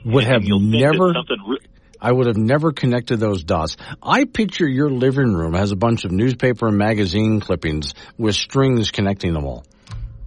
No. That's just in my head. That's just in your head. Okay. Thank you, Mark. I'm going to go play that. Have a good day. Yeah, I'm going to play that bit again so people know what we're talking about. Mark calling up from Colorado real quick. Here's what I played. It's soda. It's pop. Soda. Pop. Fine. David, is it soda or is it pop? Do y'all mean Coke? Leave now. Okay, so you see, I played that because where I grew up, which is, in the Florida area, and everybody just called it a Coke. Doesn't matter what you're drinking, it's a Coke. If you want a Sprite, you ask for a Coke. What kind of Coke do you want? I want a Sprite. I mean, it's everything. Yeah, if it's got bubbles in it there and you pop it's a Coke. But then soda or pop depends on what region of the country you're from. I also noticed a big difference between growing up in the South where it's y'all, okay, or y'alls's, and then I come out here and it's your guys's, which is the same thing as y'alls's in the South. It really blew me away the first time I heard someone say your guys's. All right, coming up on 8:30, local news coming your way right after local news update on the weather forecast, and then you and I get back into it again. 888-97 Woods, the phone number. That's 888-97-WOODS. Wake Up Wyoming.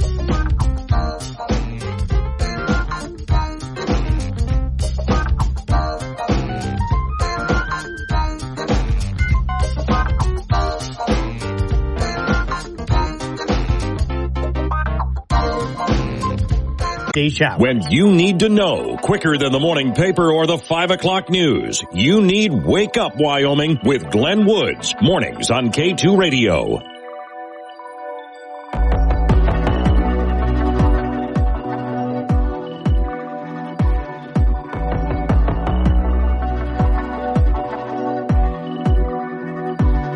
.36 the time. It's Wake Up Wyoming. So now, thanks to our friend in Colorado, here comes the soda and pop debate. Is it soda? Is it pop? And where I come from, everything's a Coke. I think the reason everything was called a Coke, because it was invented in the Atlanta, Georgia area. Now I'm from Florida, but still, if you're in that region of the United States, Coca-Cola is where it all got started there. So everything's a Coke. Doesn't matter if you're drinking a Dr. Pepper or a Mountain Dew, or name anything else, a Sprite, it's all just a Coke. Until you specify what kind of Coke do you want, then you can get that. So, let me see. Bert in Cheyenne, of course, in Philly. By Philly, he means Philadelphia. And if you wonder why I call it Philadelphia, go there. And Bert will back me up on that. Of course, in Philly, it's use. Now, that's where I came to. I was really blown away by this. I was in North Carolina before, and I was about to move to Wyoming. My car was packed. I was moving to Wyoming. And I was at a McDonald's just to grab some breakfast for the road.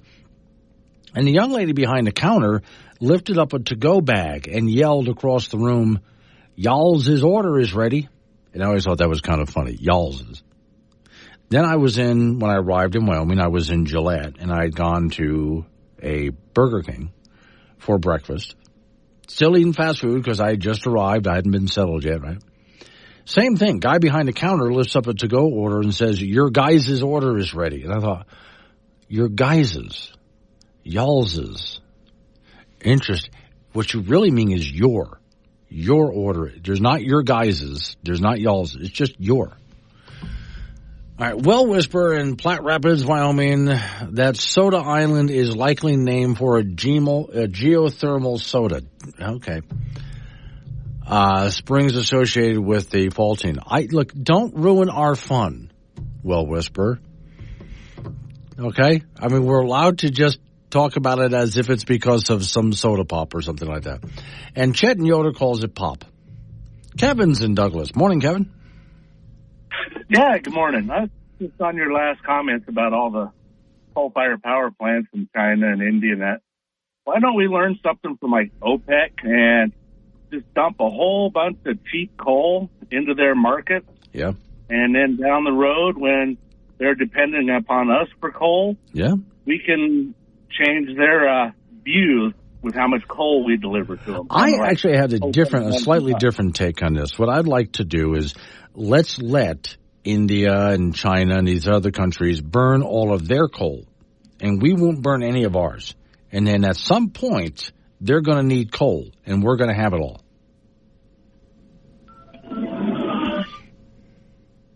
That's a possibility too. But we have oil. We have plenty of our own oil. Oh yeah. And we have hundreds of years worth of it too. So we're good for quite a while. Yeah, we're still allowing them to manipulate us. Yes. Well, wouldn't it be great if we were, just for a little while when Trump was president, we were energy independent? Wouldn't it be great to be that again? So that way when OPEC tries to pull something, we don't care because we have our own. Absolutely. We can only hope. All right. Thank you, Kevin. Kevin calling in from Douglas. 888-97-WOODS, the phone number. That's 888-97-WOODS. Talk about what I'm talking about. Change the subject. Fine by me. So, no, I really did. If you're missing it, I'm going to write up an article on it tomorrow because it's something I've been thinking about for a little while now, a couple of weeks now.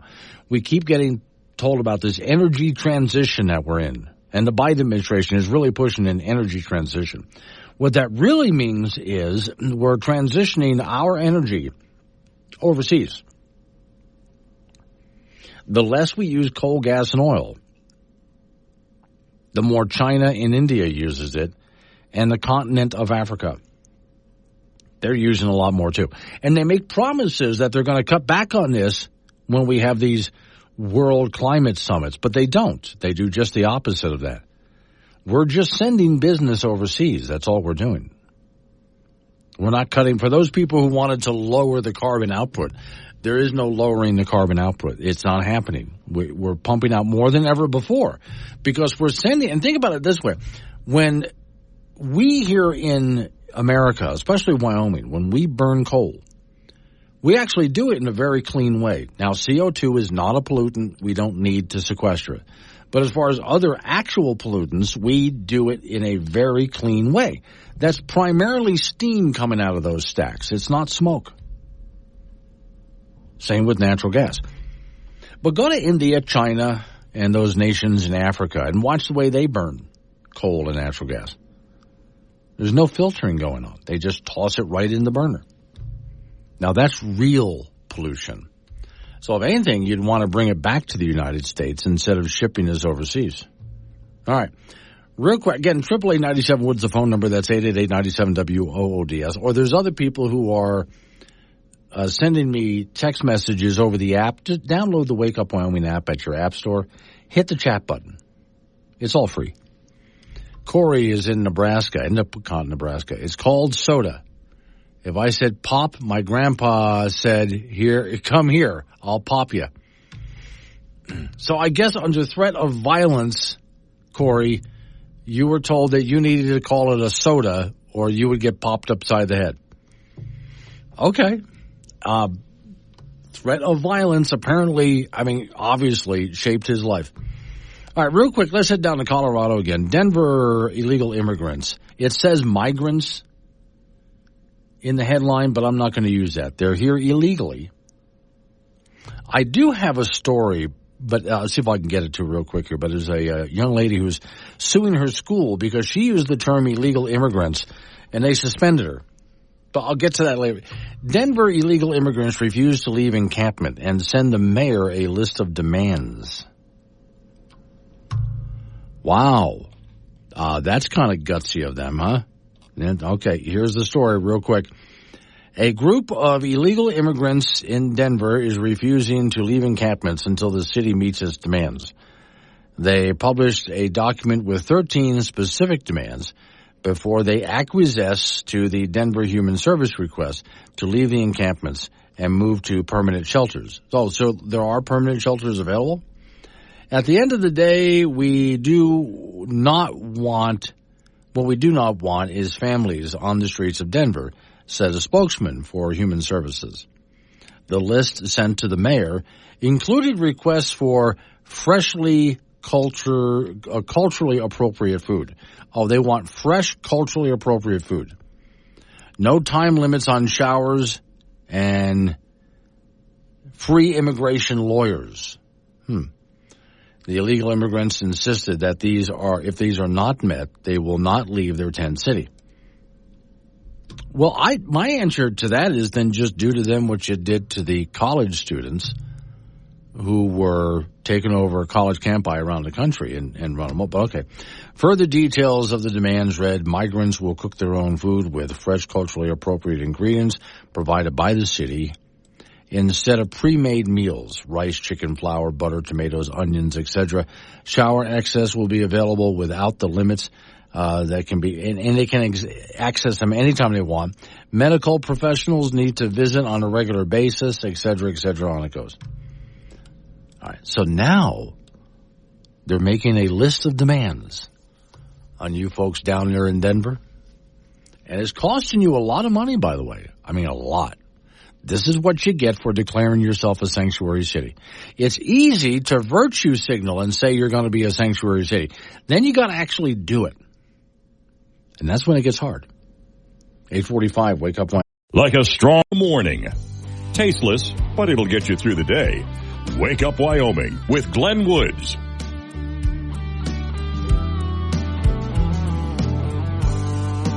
8:48 is the time. It's Wake Up Wyoming. Off we go to the icebox where Frank Gambino's waiting by. Okay, Frank, you're going to have to help us settle a little bit of a debate here, okay? Okay. So is it pop or soda or Coke? It depends where you're at. No. It does. No. It does. No, we want a definitive answer. That's pop. Okay. That's right. See, okay. Frank just settled it. It's pop. Yeah. Everybody call it pop. Although we do have one listener who said if I said that around my grandfather, he'd threaten to pop me. Yeah. Yeah, so, okay. But and the reality is, it depends where you are. Yeah, now see, where I grew up, everything was... Pop. Where I grew up in the South, everything was a Coke. Now, if I said I wanted a Coke, okay, what kind of Coke do you want? Mm-hmm. Well, a Sprite, please. Yeah. Because everything was a Coke. Yeah.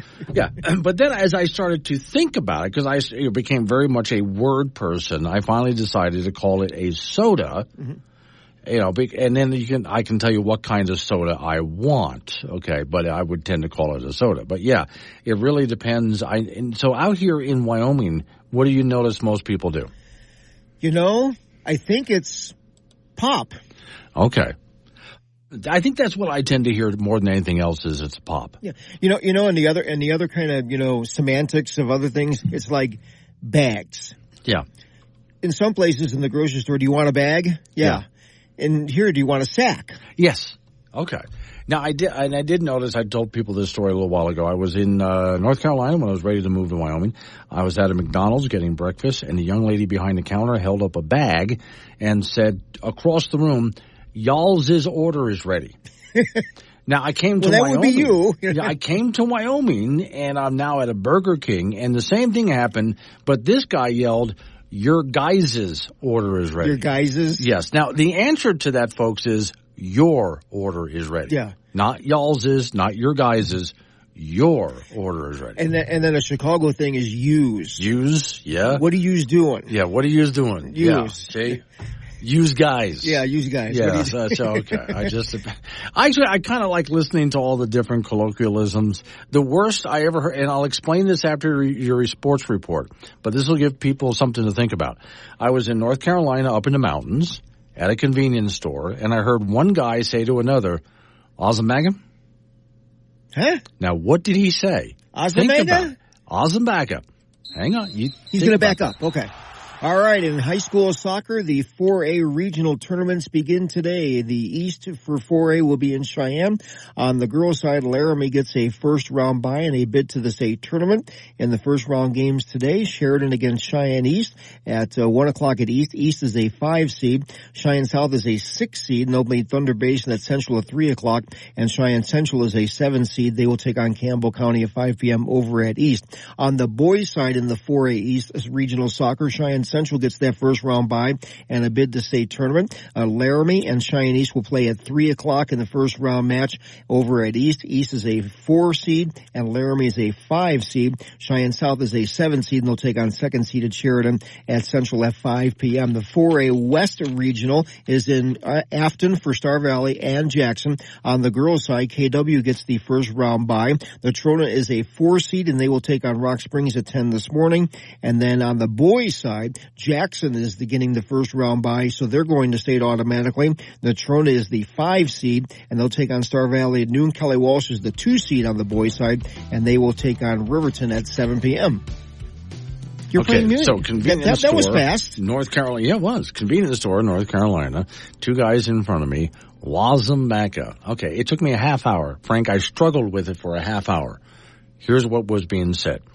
Back in the Carolina mountains, chewing tobacco is referred to as either bacca or baccy. Bacca or baccy? Yes. Depends on which region of the Appalachian Mountains you're from. Bacca or baccy. The guy was holding up a can of it and asking his friend, do you want some chewing tobacco? Wazambaki. Wazambaki. Do you want some chewing tobacco? Yeah, there you go. Yeah. Okay, so you hear this and you think, the hell did he just say to that guy? Wazambaki is what he said. Okay. See, this is where I need a translator in some places like this. And then they're going to go make moonshine in the woods in North Carolina. Yeah, they do. Yes. In fact, I one time found an old moonshine still. Did you really? And then some years later, someone was arrested in that same area for dealing meth that he was making at home. So I thought, your family's still in the business, isn't it? Yeah, they make it outside in just in different, the kiln. Yeah. Different drug, yeah. All right, thank you, Frank. Coming up on some local business we have to take care of. Yeah, roll into news time after that. National, local, update on your weather forecast. Still open phones. Let's Wake Up Wyoming.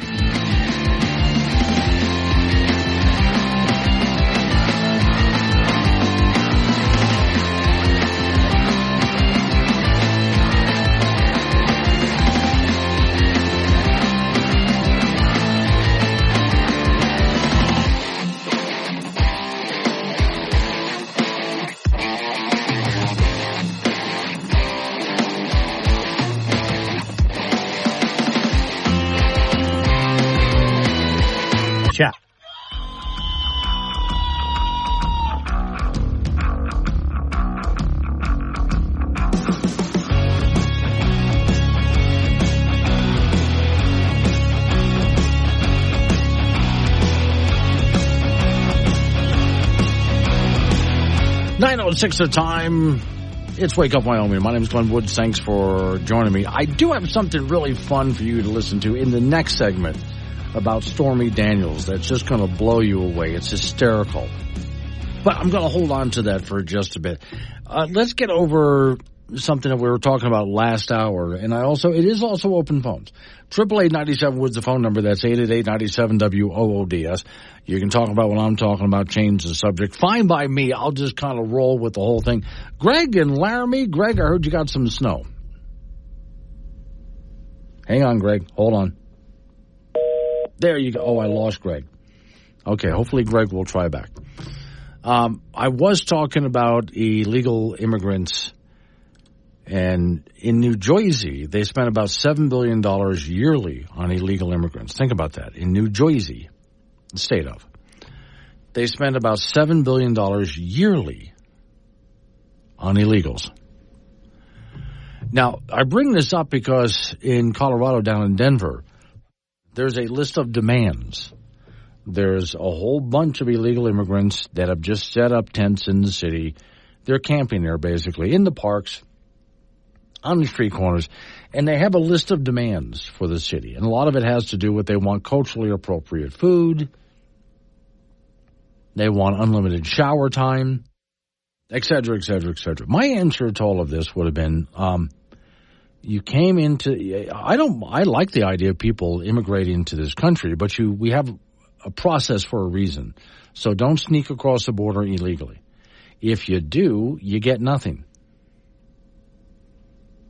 Except a bus ride out of here. So no, we're not going to let you stay, and we're not going to take care of you. No.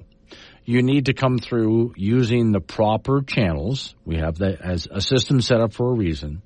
And you need to have a way to support yourself when you get here.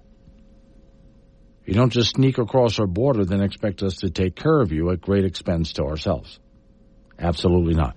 Yet, Denver is having a big problem with this, and it's costing them a lot. I mean, a lot of money. They can't afford to be doing what they're doing. All right. And this one, North Carolina, a student is suing the school board after a suspension for using the term illegal alien. 16-year-old North Carolina student suspended for using the term illegal alien in a class is officially taking legal action against the school district for a harsh punishment and false accusations of racism. The Liberty Justice Center filed a lawsuit against the school alleging violations of her rights to express concerns. And here again, we talk about freedom of speech, First Amendment. But I would also throw into the argument here, let's take a look at the terms that she used, because I use illegal immigrant. And I'm not trying to upset or not upset anybody. It's not my intention to do either one, to either upset or not upset either way. Here's why I use the term illegal immigrant. Well, first off, they immigrated here. Okay, so that fits. Did they do it legally? No, they did not. What does that make them? Someone who immigrated here illegally. Therefore, so what she said was completely correct. Morning, Micah. Good morning. Two things. Going back to the people who are being charged for getting public documents. Right. Chugwater recently had that experience this year. Okay. And bottom line is that apparently Wyoming does have its little rules and regulations about that. Right. And the mayor was actually contacted twice by the governor's office, letting her know what those rules are, and the person actually got reimbursed. So there is a certain amount to cover the cost of the actual, paper and stuff used, right, yeah. ink and stuff used. But yeah, there is a limit. So anybody in Wyoming who wants public records and they think they're being overcharged, report that to the governor's office, and he will get back to good. That would be a good way. I'm going to actually let you go. Your phone, Micah, your phone is really breaking up, and I can barely understand you. So if you want to try back, that'd be just fine. I caught part of what she said here. Greg in Laramie wants to talk about the FAA. Morning, Greg. Hey, how's it going, Glenn? Very good. Just had a great wires cross, but we won't talk about that because I need to stay on topic. Okay. So, you've had your conversations about I just say this, that the FAA has been, you talk about John Galt, you talk about Ayn Rand, which I'm not really a purveyor of, but okay. I only recorded one conference call I ever had my entire career. Right. And it was with the FAA. And it made me want to run for office and decimate that agency and make it more efficient. So, us talking about the FAA, it really gets me. What I think we need to do with all these subsidies, whether it be we can't afford a water tank in Wheatland, or all these subsidies we give for either the railroad or the airport, we need to kind of aggregate what it's actually costing us as the taxpayer. Yeah. And then take a look at them rationally. Again, there's 39,000 people for the FAA and there's only 938 for the railroad. So I agree with some of those. And again, the other Laramie caller kind of was going down that path too. We need to look at all the costs, look at all the potential benefits or what they claim to be benefits, and make a decision. I've had that same call in with you about whether we should keep these small towns alive by continuing to invest money into them, even though it's a losing concern. Right. So I do think we need to have these rational discussions. Well, here's something I'd like to add, because actually I like what you're saying, which is rare, but this is happening. And one other thing I would like to add to it, it's a very important question, which is, why is it if the private sector does something, it tends to be a lot less expensive, than when government does something? Every time government wants to get involved in a project, I look at the price tag and I think, how did you come up with that number? Dear Lord, who have you been talking to? That's something that needs to be part of your equation. Well, I'll just say that, and again, I talked about, the Atlas Shrugged moment. Again, the reason my company was run out of the FAA is because we were developing software in 1997 that was way better than what the powers that be wanted, as they want a lot of people working and doing nothing. And again, but we hire Congress people that are lawyers instead of consultants. I've kind of had this discussion with you before. You send me in to the FAA in 1999, I would have decimated it. I would have made it more efficient, and we would. When I hear these people say, we've never gotten the money to do the software. They're lying. I've watched it for 24 years. They're lying. All right. And it doesn't matter who we elect.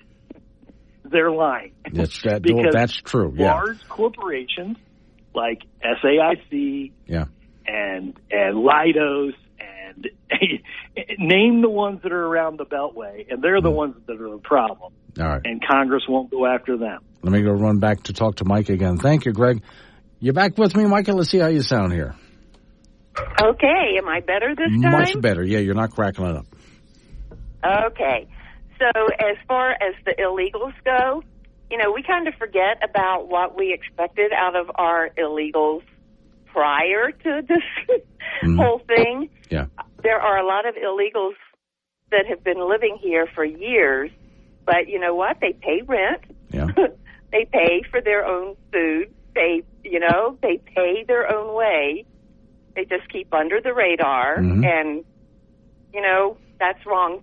It's wrong to a certain degree, but at least they aren't a total drain on our system. And in most cases, they're taking the jobs that the rest of America doesn't want.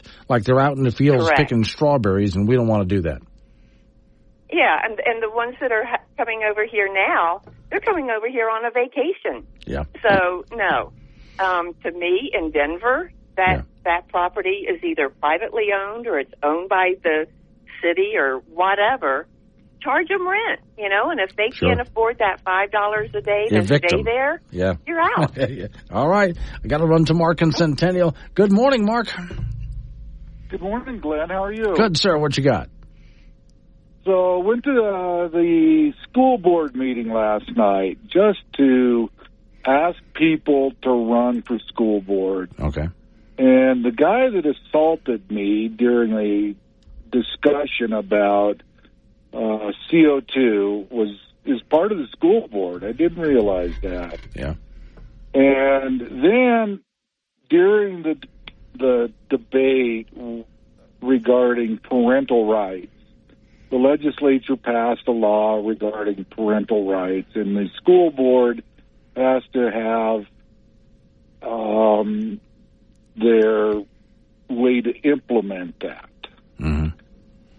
The whining and calling the legislature stupid, calling the law inappropriate, whining about parents getting knowledge, having to opt in to the sexualization of their children and the grooming of their children was atrocious.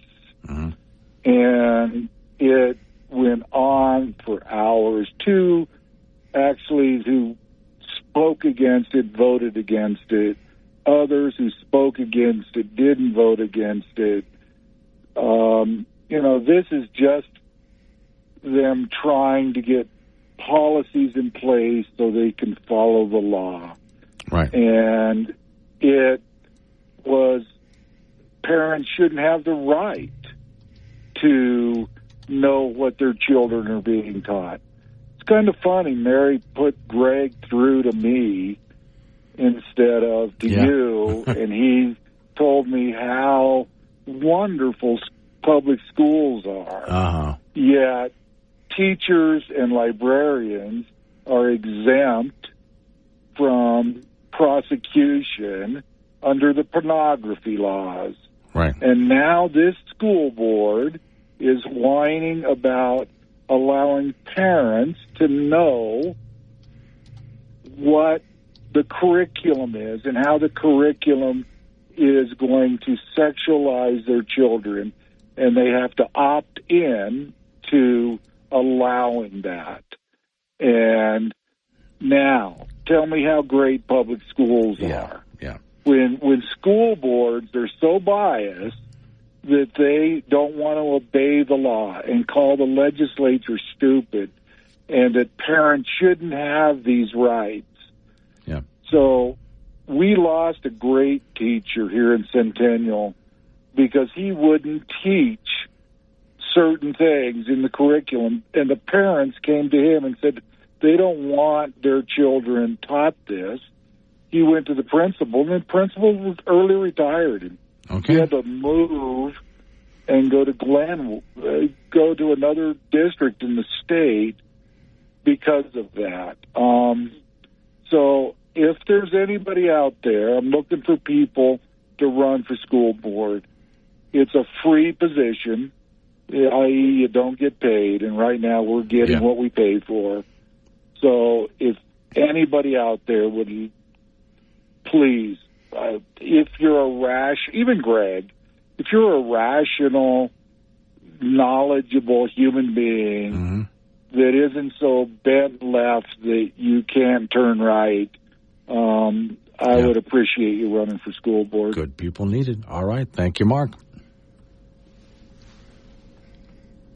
Is 4 a lot? Well, it depends on the context. Dollars? No. Murders? Yes. Well, that image is going to stick with you all day. Download the Wake Up Wyoming mobile app. Listen anywhere and chat live with Glenn during the show on AM 1030 K2 Radio.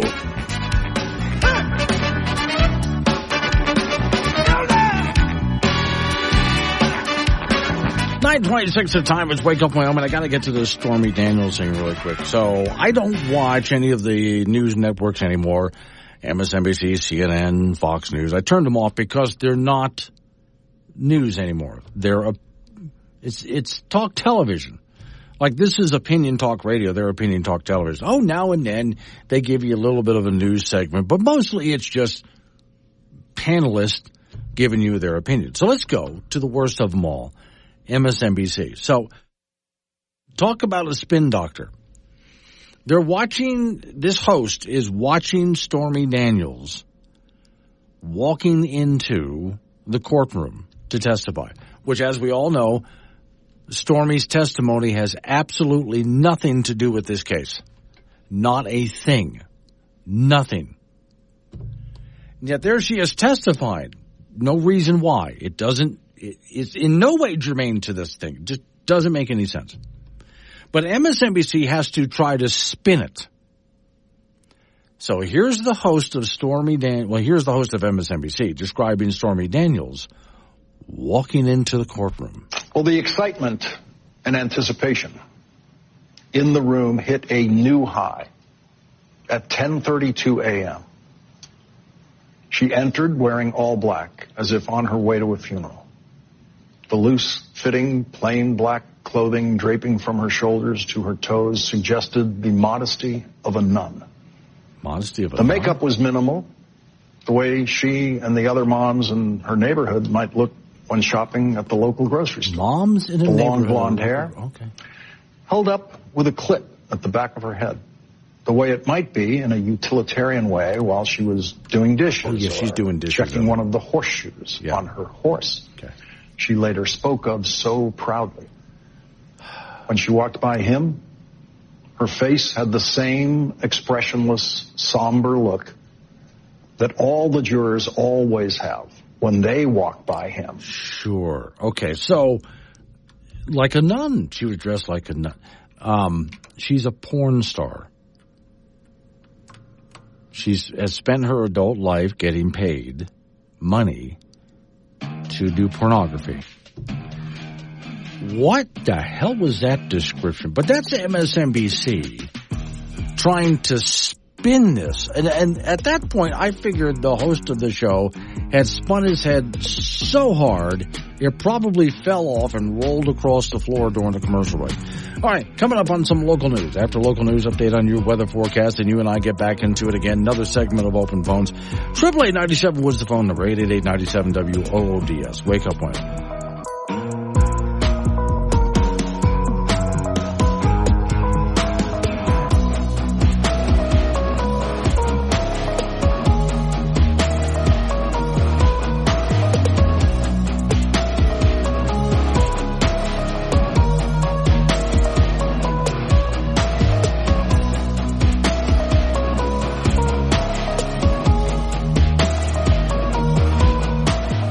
Got something to say? Call 888-97-WOODS or chat with Glenn on the Wake Up Wyoming mobile app from K2 Radio.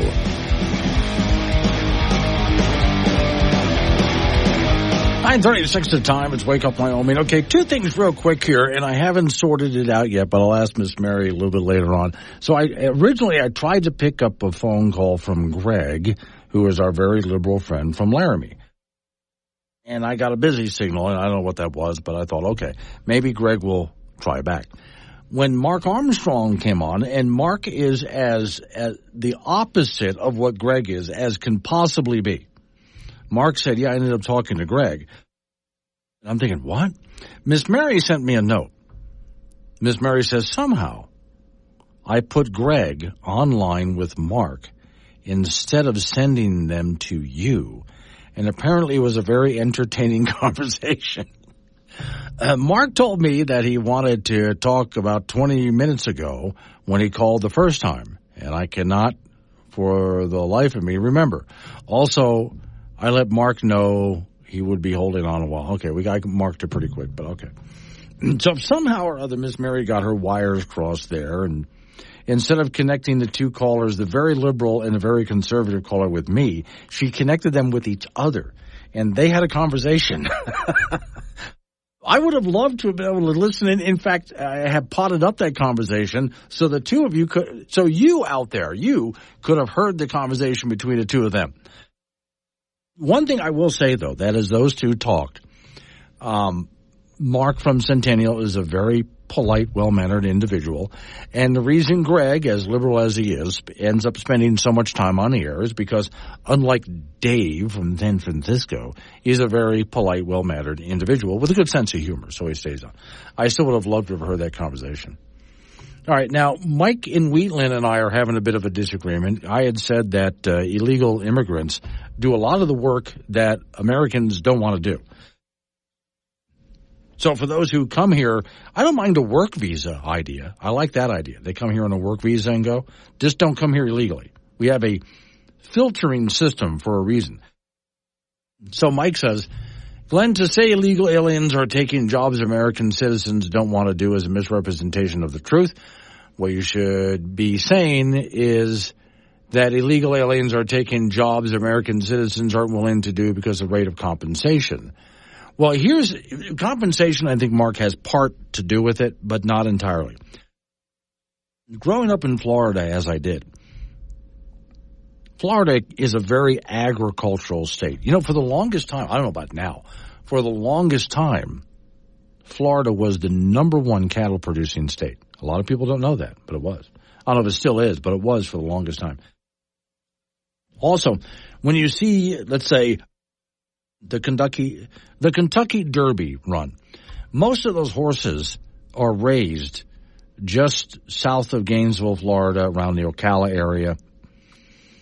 And that's because it looks just like Kentucky, but they can run the horses year-round, and it's such beautiful country. Also, Florida, yes, oranges, sugar, peanuts, okay, watermelon, tomatoes. You can farm Florida year-round. In Wyoming, we have a very short growing season. You can farm Florida year-round. And so I met a lot of people growing up that were in the country illegally, but they would come to America because they needed work. And even though we look at it as very low wages, it's high wages to them. And they will get out in the hot sun and do things that Americans are just not showing up to do, even if the pay was better. Go harvest the watermelons. Go pick the peanuts. Go harvest those strawberries. Farmers try like crazy to get these people, to get Americans to show up to do these jobs. And Americans don't want to do the jobs. They really don't want to because it's really hard work. And I hate to say that about Americans. There are people, I've met American farmers and ranchers who work really hard. But the people who tend to do the work that we would consider it the menial jobs. In other words, again, pick the oranges, pick the peanuts, pick those tomatoes. And I know we have a lot of machines that do that, but so much of the work is also done by hand. And this is out in the sun, brutal sun in Florida, and humidity. Back-breaking, long hours. And I've talked to farmers out there who own these farms who try to get Americans to show up and do these jobs, and Americans won't show up. And again, you can raise the pay. They still don't because they don't want to do the work. That's where we end up having people from across the border come over, which I don't mind if they do. I'm fine with people from south of the border coming to America during harvest time and then going back home. We have a vetting process for a reason in America. There's a reason we have a vetting process. And all I ask is, can we get some work visas? We do have a work visa program. And I've met people on the work visa program that it's not necessarily to do with farming either. I know as a friend of mine, she's from Canada. She was in Wyoming on a work visa with a green card. And she worked for a libertarian think tank, Wyoming Liberty Group. Wrote just amazing articles. Such a good writer. But she was here on a work permit, working in America. And I'm okay with that. She was properly vetted and all that kind of stuff. So those things I'm okay with. There are some jobs, though, Mike, I know you disagree with me on this, but that, yeah, Americans don't want to do. But people from other countries will be like, I'll do that. And I'm okay with importing them for a period of time so they can do that labor and go home. That's absolutely fine with me. Do it legally. 9:43 is the time. Wake up. Take Glenn anywhere with the Wake Up Wyoming mobile app. Wake Up Wyoming with Glenn Woods on AM 1030 K2 Radio.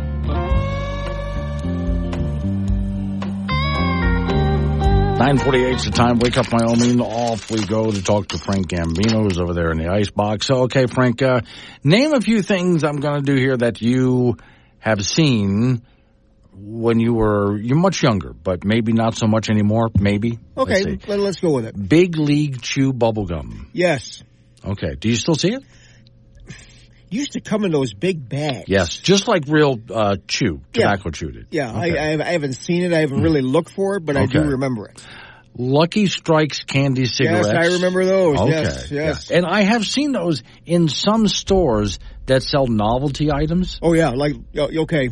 Yeah. I don't think you'll see them in the stores today. No. Well, no. Again, stores that sell novelty items still have them. Yeah. Regular stores don't.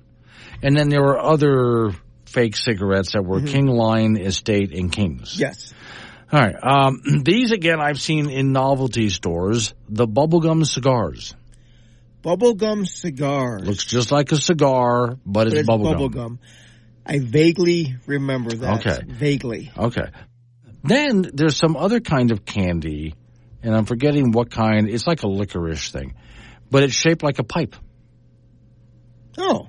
I had never seen that before. Neither have I. Yeah, but apparently that was a thing at one time. So as long as it was red licorice, not black. The only ones that I see today, again, the Lucky Strikes in novelty shops.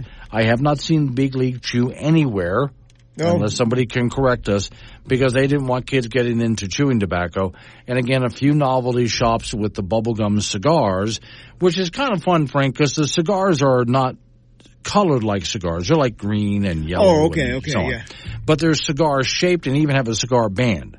What you do is you just take a bite off and then chew it like bubblegum. Great.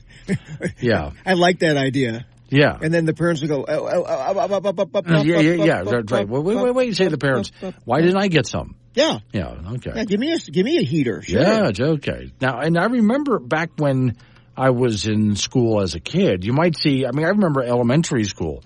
There were kids running around with the Lucky Strike candy cigarettes, and nobody said anything about it. The teachers didn't even say anything about it. No, I'm assuming that they knew it was candy. Because they were available at all the dime stores. But it was candy. They didn't care. Also, that was back when I was not in high school yet, but I did know high school kids were allowed to go out to a smoking area. Boy, not at my high school. Not at your high school? No, okay. You had to go across the street, at least. All right, in high school soccer, that 4A East Regional Tournament will begin today in Cheyenne. On the girls' side, Laramie has the first round bye. They're going to go to the state tournament. Cheyenne East is a 5 seed. They'll play 4th seed at Sheridan at 1 o'clock. Cheyenne South is a 6 seed. They will take on Thunder Basin at 3 o'clock over at Central. And then Cheyenne Central is a 7 seed. They'll play Campbell County over at East at 5 p.m. On the boys' side, Cheyenne Central gets that first round bye and it's a bid to the state tournament. Cheyenne East is a 4 seed. They'll meet 5th seed at Laramie at 3 p.m. at Cheyenne East.